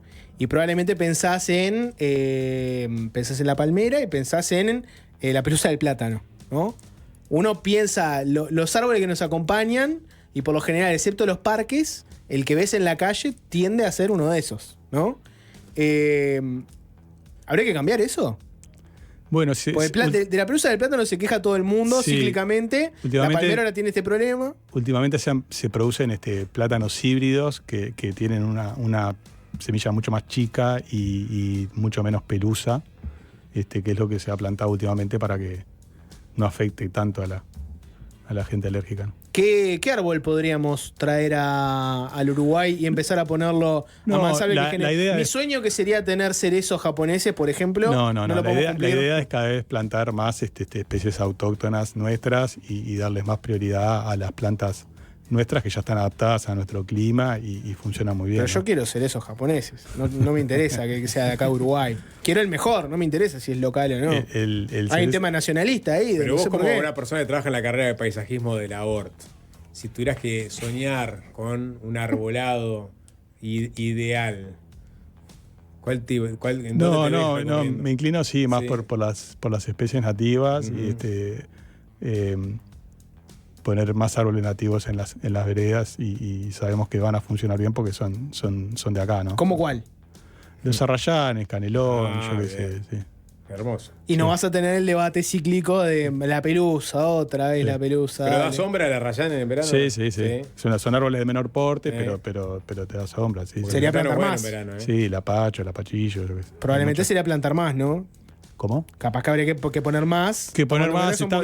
Cada vez se está poniendo más, o sea, lo autóctono nativo tiene cada vez más auge y más interés y se están poniendo cada vez más. ¿Cuánto, si tuvieras que arriesgar un número, cuánta plata costaría sacar a todos los plátanos de su raíz para que no haya más pelusa y reemplazarlos por estos otros árboles? No, es inviable. ¿Es inviable? Sí. Sería un proceso a muchos años y hay muchas avenidas con plátanos a lo largo de todo el país, ¿no? Ya está, nos condenaron. Nos condenaron a la pelusa. Son lindas las plata. Destino manifiesto. Gastón Colominas, espero que la próxima vez no estemos hablando del Eualacea fornicatus. Buen nombre. Y si hablemos de que controlamos al picudo rojo. Ojalá, gracias. Por favor, un gusto. 4 kilos de café, ¿no? 8 rollos de papel higiénico y 10 tubos de pasta de dientes, ¿no? ¿Y por qué Brasil? Hola Germán Agosto. Hola Germán. Boa noite. Boa noite. ¿Cómo andan? Si você quer, pode falar tudo o a columna en portugués. Solo el saludo inicial de buenas noches. Mi condición de vivo muerto me impide también reproducir correctamente los idiomas. O sea, lo mismo que aplica para la música, aplica para la parte idiomática. Solo español. Germán Agosto habla solo español. Germán, en una forma un poco más esotérica de analizar la economía, ¿la economía de los países refleja un poco su cultura? el uruguayo tiene la economía que tiene. Es una economía de plenillanura levemente ondulada, una economía gris, que nos lleva, por ejemplo, a tener que cruzar la frontera e ir, por ejemplo, a un Brasil que es mucho más alegre, mucho más pum para arriba, de extremos mucho mayores, donde los ricos son otro tipo de ricos, los pobres son otro tipo de pobres, los precios son más baratos. ¿Es así? Y bueno, la cultura es uno de los determinantes últimos del crecimiento que naturalmente atraviesa lo que llamamos determinantes próximos del crecimiento y por tanto permea en todo lo que tiene que ver con el ámbito económico, como no les ajeno otro ámbito. La cultura nos atraviesa transversalmente a todos, Influye. en particular a la economía, por supuesto. Capaz que te cambio lo gris, que lo comparto, pero si lo querés llevar a lo económico, iría por una cosa más de estabilidad, ¿no? La estabilidad aburrida donde Uruguay no mete un golazo económico, pero tampoco se te va a la ruina. Lo que hablamos el otro día, la verdad, tenemos un consenso de que avanzamos juntos pero lento, en lugar de avanzar rápido pero disgregados, y eso naturalmente tiene como contraparte, si se quiere, un avance más inercial, más lento, más trabajoso, que quizás es lo que vos querías transmitir con el concepto de gris. Sí, pero eso nos salva, si se quiere, ¿no? De algunas cuestiones. Le saca jugo a una piedra, es increíble. Lo que no tiene Brasil es un yogo bonito económico, ¿no? En este momento nosotros festejamos de que las cosas están baratas. En realidad en Brasil no están festejando. La verdad es eso, ¿no? Uruguay es demasiado estable para su propio bien. Era la nota de The Economist. Sí, ¿no? sí. Haciendo referencia a lo que cuesta, si se quiere, promover el tipo de acciones o el tipo de iniciativas que te podrían sacar de esa cuestión más gris que vos visualizás. Tenemos dos vecinos inestables. Y entonces cuando salimos de la inestabilidad de uno, entramos en la inestabilidad del otro. Eso es tremendo, porque la verdad que tenías el agujero, o sea, la perforación de frontera para meternos en el tema que tanto te interesa, Sapo, porque de alguna manera viene a raíz de tus inquietudes. Esa perforación de frontera que quizás se hizo más patente en 2023 con Argentina, cuando el diferencial de precios tocó un máximo histórico en 180%, eso es, la canasta del lado de Uruguay era 180% más caro que del lado argentino, comparando Concordia con Salto. Jorge fue a ver a Coldplay, por ejemplo. Fui a ver a Coldplay, algo que no se va a repetir a la nunca. del Monumental. Fui a ver a Coldplay por 2 mangos y a quedarme en Palermo, Soho, tomarme taxi, no sé qué, comer antipatriota. asado. Claro, totalmente, pero por 2 Ahí mangos nunca choca va la a pasar a repetir. racionalidad del individuo con la racionalidad colectiva. Es el típico caso del dilema del prisionero, donde lo que es racional para el individuo, cruzar y consumir más barato, es irracional de la perspectiva país del colectivo, dado que teníamos esa fuga de compra, esa fuga de demanda, impuestos pagados en Argentina, consumo hecho en Argentina, y eso justamente tuvo un impacto fuerte en el litoral, y eso tiene una perspectiva práctica, todo lo que tiene que ver con los indicadores comerciales y en particular de mercado laboral, con tasa de desempleo de 2 dígitos en la parte del litoral, y una parte más teórica que es interesante, porque los economistas típicamente distinguimos entre lo que son los bienes transables y los servicios transables, y los no transables. Los transables son justamente lo que se determinan en función de la oferta y la demanda global. Los mercados internacionales, la carne es el típico bien transable porque su precio se determina a nivel internacional. El corte de pelo, si se quiere, es un caso típico de servicio no transable cuya formación de precios está arraigada, si se quiere, en condiciones domésticas. Pero cuando vos tenés diferenciales de precio de tal magnitud como los que tuvimos en Argentina, esa frontera teórica se diluye completamente y los bienes y los servicios típicamente no transables, es decir, que dependen de condiciones domésticas, se convierten en transables. Por ejemplo, la gente iba al psicólogo, ¿sí?, en Argentina, por Zoom.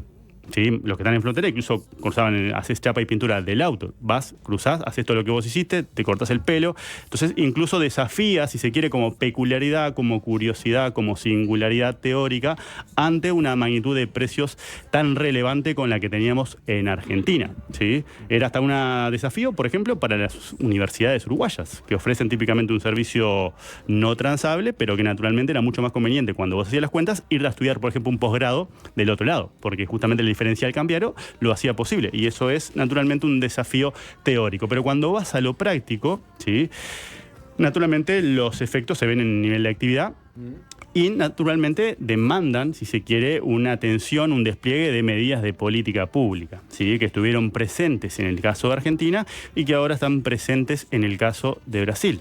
¿sí? Es lo que a vos te interesa llegar. Es Sí, decir, exactamente. O sea, primero que nada, ¿cuáles son las diferencias y similitudes entre el caso argentino y el brasilero en cuanto a la diferencia cambiaria? Al día de hoy, también en las herramientas que tomó la pasada administración en comparación con esta. pensá que si vos decíamos, bueno, alcanzó su pico máximo el diferencial de precios con Argentina en 180%, actualmente está en 14%. Es decir, la diferencia entre una canasta de este lado y el otro lado del puente, en la frontera argentina, es de apenas 14%, con algunas categorías contempladas en ese indicador, ¿sí? Donde es más barato comprar de este lado.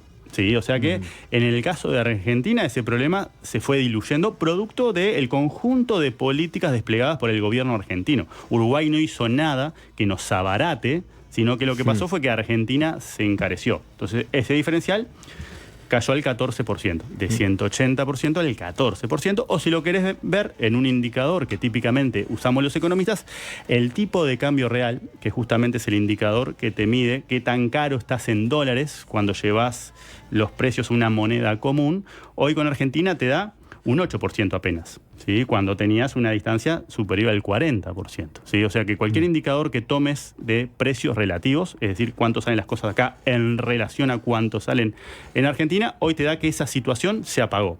¿Sí? Que no quiere decir que no sigan vigentes algunas medidas, como por ejemplo la de la nafta, ¿sí? Que todavía sigue y es más alta la exoneración con Argentina que con Brasil. Ahora nos vamos a meter con el caso puntual de Brasil y comparamos, ¿sí? Bien. Pero el problema, cuando pensaste que lo tenías arreglado, el problema de los precios relativos, arreglado por cuestiones exógenas a Uruguay, de nuevo, es Argentina que se encarece, no Uruguay que sea barata, se te traslada a la frontera con Brasil. ¿Producto de qué? Del abaratamiento particularmente relevante que tuvo Brasil durante el año pasado en el marco de mucha incertidumbre fiscal, ¿sí? En torno a la política fiscal, que fue lo que generó esa desconfianza en torno a la capacidad de ordenar las cuentas públicas con un déficit del orden del 8%, ¿sí? Lo que le terminó pegando al real y estimuló, ¿sí? O propició o propulsionó esa depreciación del real, que es la que nos deja hoy con esa situación extraña, donde somos mucho más caros que Brasil, ¿sí? Y no tanto con Argentina. Hoy por hoy la diferencia medida a partir del tipo de cambio real con Brasil está en el entorno del 40%, es decir, Uruguay en términos de los costos en dólares o los precios en dólares, ¿sí? Tiene un desvío frente a su promedio histórico del orden del 40%. Hoy con Argentina es del 8%, es así. ¿Sí? Y si lo querés llevar un indicador también de estos que comparan canastas, ¿sí? El indicador que hace la UCU, por ejemplo, en el Campus Alto, te da que la diferencia de una canasta representativa del consumo, que es la misma que se mide para la inflación, es del 78%. ¿Sí? Con diferencias que, por ejemplo, en la categoría que recoge las bebidas alcohólicas y el tabaco, esa cifra salta al 132%, es decir, los precios en promedio de ese tipo de productos son 132% más caros de este lado que del lado brasilero. Productos que típicamente vende un pequeño comercio, por ejemplo. Exacto, cuando vos repasás, acá estamos hablando de productos que típicamente vende un pequeño comercio, bienes diversos, por ejemplo, shampoo, jabón, ¿sí? Jabón para lavar la ropa, tenés una diferencia de 110%. Productos del hogar, 108%. Alimentos y bebidas no alcohólicas, la categoría más relevante, tanto en esta canasta como en la canasta que usamos para medir la inflación, es una diferencia del 90%. ¿No? De hecho, si querés, en este otro tema, la diferencia más chiquita es del 16% que aplican en el transporte. ¿Sí? O sea, ese es el diagnóstico que tenés hoy en términos de precios relativos. Eso explica por qué, aún con el costo de traer las cosas hasta acá, vos, si vas a la feria, vas a encontrar que las cosas son sensiblemente más baratas. Porque aún con el costo que les tomó ir a Brasil, comprar y volver, igual es negocio. Y fíjate, estamos hablando de diferencias superiores al 100%. Naturalmente que eso te hace negocio, eso te perfora la frontera, por supuesto, pero también se te traslada hacia adentro porque en definitiva es mucho más racional ir al otro lado, contrabandear y venderlo en Durazno, venderlo del otro lado del país o venderlo naturalmente en la capital. ¿Un contrabandista o un patriota? ¿Cómo era Davos Seawords? Era el de Juego de Tronos. El de Juego de Tronos que era un contrabandista. Y bueno, este es el escenario propicio para que tipos como Davos Seawords se hagan la América, por decirlo de alguna manera, porque es un diferencial de precios tan grande que por más que le pongas el costo transaccional asociado al flete o al traslado, igualmente te va a seguir siendo mucho más económico. O sea que el desafío para la actividad política pública es tratar de ir contra la racionalidad del individuo y la creatividad del individuo para encontrar las formas de sortear justamente las restricciones administrativas. Estimularlo también a que... Entonces, ¿cómo haces? Y bueno, lo tenés que desestimular, no por la vía de la fuerza, no militarizando la frontera, pero sí, por ejemplo, tomando un conjunto de medidas que lo que hagan es desincentivar, por un lado, o abaratar, por un lado, la compra de esos bienes, ¿sí?, en la frontera, y por el otro también te estimulen, ¿sí?, la formalización del empleo, que es el gran problema que vos tenés cuando mirás los indicadores departamentales en las dos fronteras, en particular en la frontera con Brasil, donde la informalidad llega a alcanzar casi el 50%, es decir, 1 de cada 2 trabajadores, ¿sí?, está por fuera de los márgenes de la malla de protección social y no tiene cobertura del sistema de seguridad social porque trabaja justamente en el mercado informal, porque tiene que competir con salarios brasileros, que como decía Valcorba en la entrevista que vos mencionabas en la tanda, llegan a ser la mitad del salario mínimo nacional que tenemos de este lado. ¿Sí? Sí, eso parte explica por qué pueden vivir igual por los precios que tienen del otro lado. Claro, vos tenés un desplazamiento no solamente de la vida comercial y la actividad de otros sectores, construcción es el caso que mencionaba Alcorba, por ejemplo, dado los costos, ¿sí?, sino que también trasladas parte de tu vida.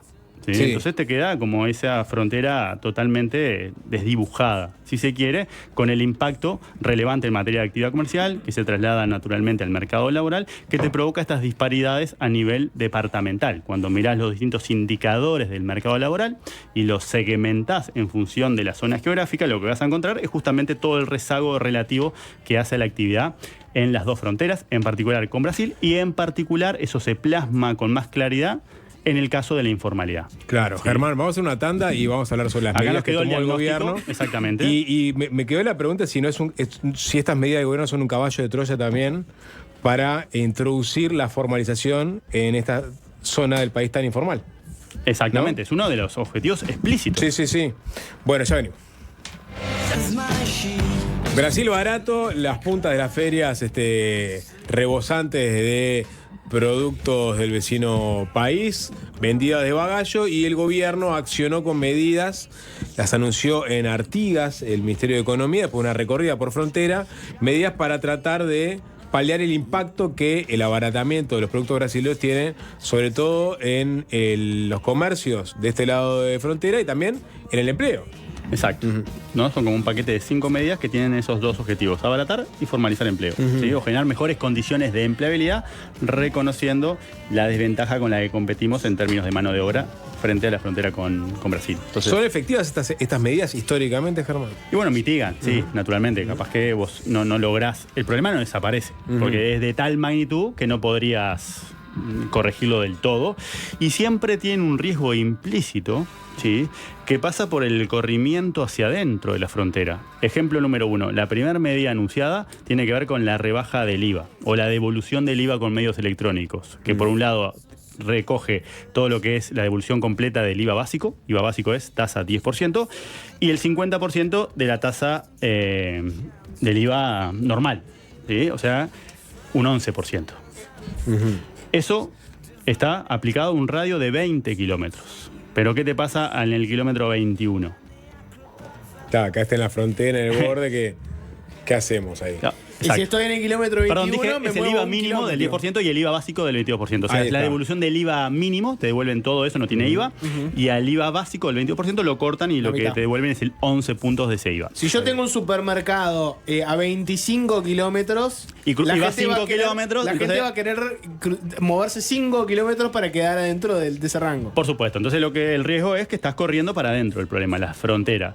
Por eso la medida se instrumenta a partir de medios electrónicos de pago, porque es una forma de controlar, si se quiere, todos los riesgos que están asociados a esa problemática, ¿sí?, que está vinculada justamente al corrimiento geográfico de la frontera, que en el caso de la mayoría de las medidas se extiende hacia 20 kilómetros de distancia de los pasos fronterizos. Es la medida del IVA, que es la que tiene un costo fiscal estimado del entorno de los 3 millones. ¿Sí? Y eso es relevante porque lo que dice, por ejemplo, el Ministerio de Economía es que eso es un costo pasivo, si se quiere, que surge de agarrar el volumen de ventas que hoy no está llegando y aplicarle ese descuento.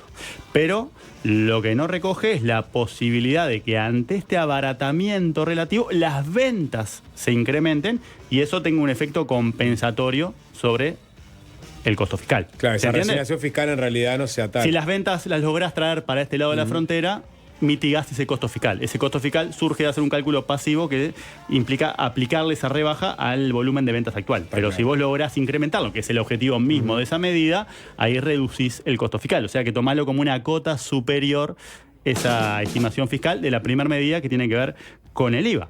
¿Sí? Una de las quejas que estaban sobre la mesa es que como son medios de pago electrónico, tiene un costo de arancel, ¿sí? Que tiene un costo monetario y además un costo en términos del plazo.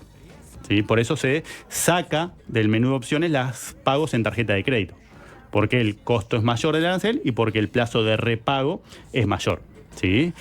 Pero para mitigar ese costo, que a pesar de ser con tarjeta de débito es menor, la segunda medida va justamente a subvencionar el 100% del arrendamiento de los POS para los pequeños comercios. ¿Sí? Es una medida que complementa la anterior, por tanto también se restringe a ese radio de 20 kilómetros de los pasos fronterizos. Es decir, es gratuito el POS para los comerciantes, dado que se reconoce que el uso de medios o de instrumentos electrónicos tiene un costo asociado por más bajito que sea, y cuando digo más bajito que sea me refiero a que es inferior al 1%.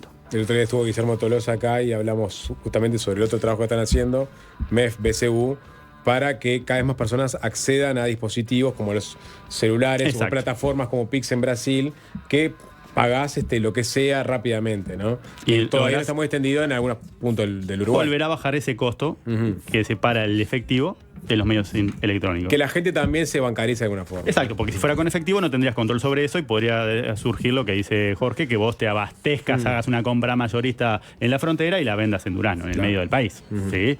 Así que ahí tenés la segunda medida en complemento con la primera. Bien. La tercera medida pasa por la reducción asociada a el IMESI de la nafta, que ya aplica al 24% y se aumenta 8 puntos porcentuales, por lo cual queda en 32%. En Argentina esa medida es del 40% hoy. Y la idea es ir jugando con esos porcentajes en los dos costados fronterizos en función de lo que vaya pasando con los vaivenes de precios. Hoy el problema no lo tenés tanto con Argentina, por lo cual podrías eventualmente reducir esa renuncia fiscal asociada al 40% de reducción del IMESI y trasladarla a una mayor descuento en el caso de Brasil. En definitiva es mover las perillitas. Volver a las perillas con otro nombre.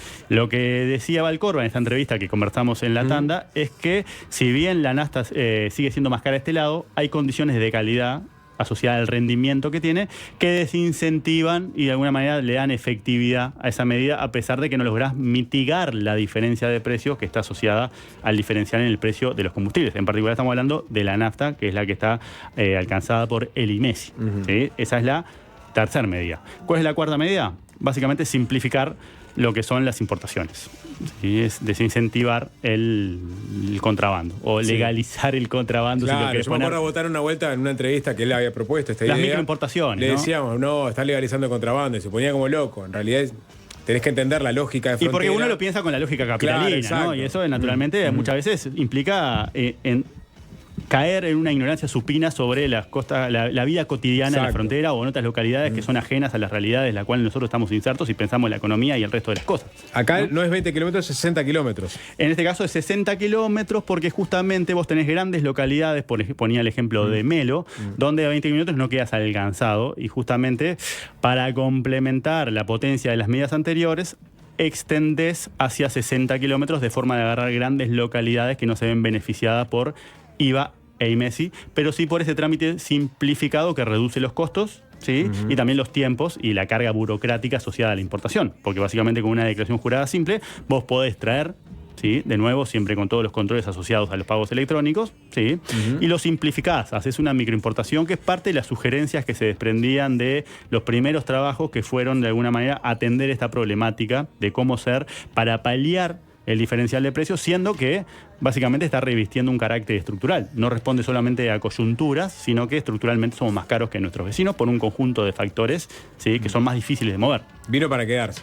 Y bueno, entonces vos tenés que lidiar con esa realidad de que sos un país caro entre dos países baratos y que tienden a abaratarse y encarecerse de forma bastante errática. Lo que decimos es esa volatilidad. El problema que tenemos en Argentina se nos trasladó a Brasil. O sea que esa medida tiene que ver con simplificar el trámite de importaciones y finalmente la última va al corazón de lo que decías vos en términos de la informalidad y el hecho de alcanzar o expandir el perímetro de cobertura de la protección social, justamente fomentando el empleo formal, ofreciéndole una ventana de oportunidad a la actividad comercial para que formalicen, o a los empresarios en general, que no solamente son del rubro comercial, para que formalicen. Entonces, en los nuevos puestos que se crean, vos tenés una reducción del 75% de los aportes patronales. Y ahí te queda como esa pinza que ataca por un lado el diferencial de precios y el desincentivo a consumir del otro lado, y por otro lado ataca el problema o la consecuencia de ese incentivo que vos tenés a comprar del otro lado, que es justamente vivir, ¿sí?, en el plano de la informalidad. La pinza, me hiciste acordar Mauricio de Rosa, creo que usaba el término. Si lo querés aplicar en la desigualdad, y también citando a mi querido amigo Mauricio de Rosa, es la pinza que suponía, o la pinza que permitió lograr que Uruguay, ¿sí?, en muy poco tiempo logre reducir 1/3 de la distancia que lo separaba con los países más equitativos del mundo. Y la pinza refiere a que vos, por un lado, apuntalaste los ingresos más bajos, por ejemplo, mediante aumentos diferenciales de los salarios deprimidos o el salario mínimo nacional, hace que los salarios más bajos crezcan, y por otro lado moderando el crecimiento de los salarios más altos a partir de la tributación progresiva asociada al IRPF. Ahí está la pinza aplicada en el campo de la desigualdad. En este caso la estamos aplicando en el campo de los problemas fronterizos, pero capaz que es un abuso del lenguaje y capaz que hay algo mejor que no sea una pinza para este caso puntual. Creo que en otro caso es un poco más adecuado. Más adecuado. Gracias, bueno. Germán de Agosto. Nos pasamos, pero hiper explicativo, articulado en esta presentación de las medidas del gobierno en materia de diferencia cambiaria con no la sé cuáles serán frontera. tus inquietudes de la semana que viene, pero bueno, celebro tu nueva exploración de los problemas bien. y disquisiciones de la economía. Y le reflejamos a la cincha Jorge, que es el que tiene que crear temas tópicos para todos los columnistas de este programa. Brasil es más barato, Argentina es más divertido, Paraguay tiene menos leyes laborales, no se avisora un futuro cercano para Uruguay, todo es un camino hacia la País destrucción. inviable. País inviable. Adiós, que pasen bien. Fácil desviarse. La línea más proteína de Conaprole suma para los que corren en la caminadora y los que corren camino al trabajo, para los que levantan peso y los que levantan nietos.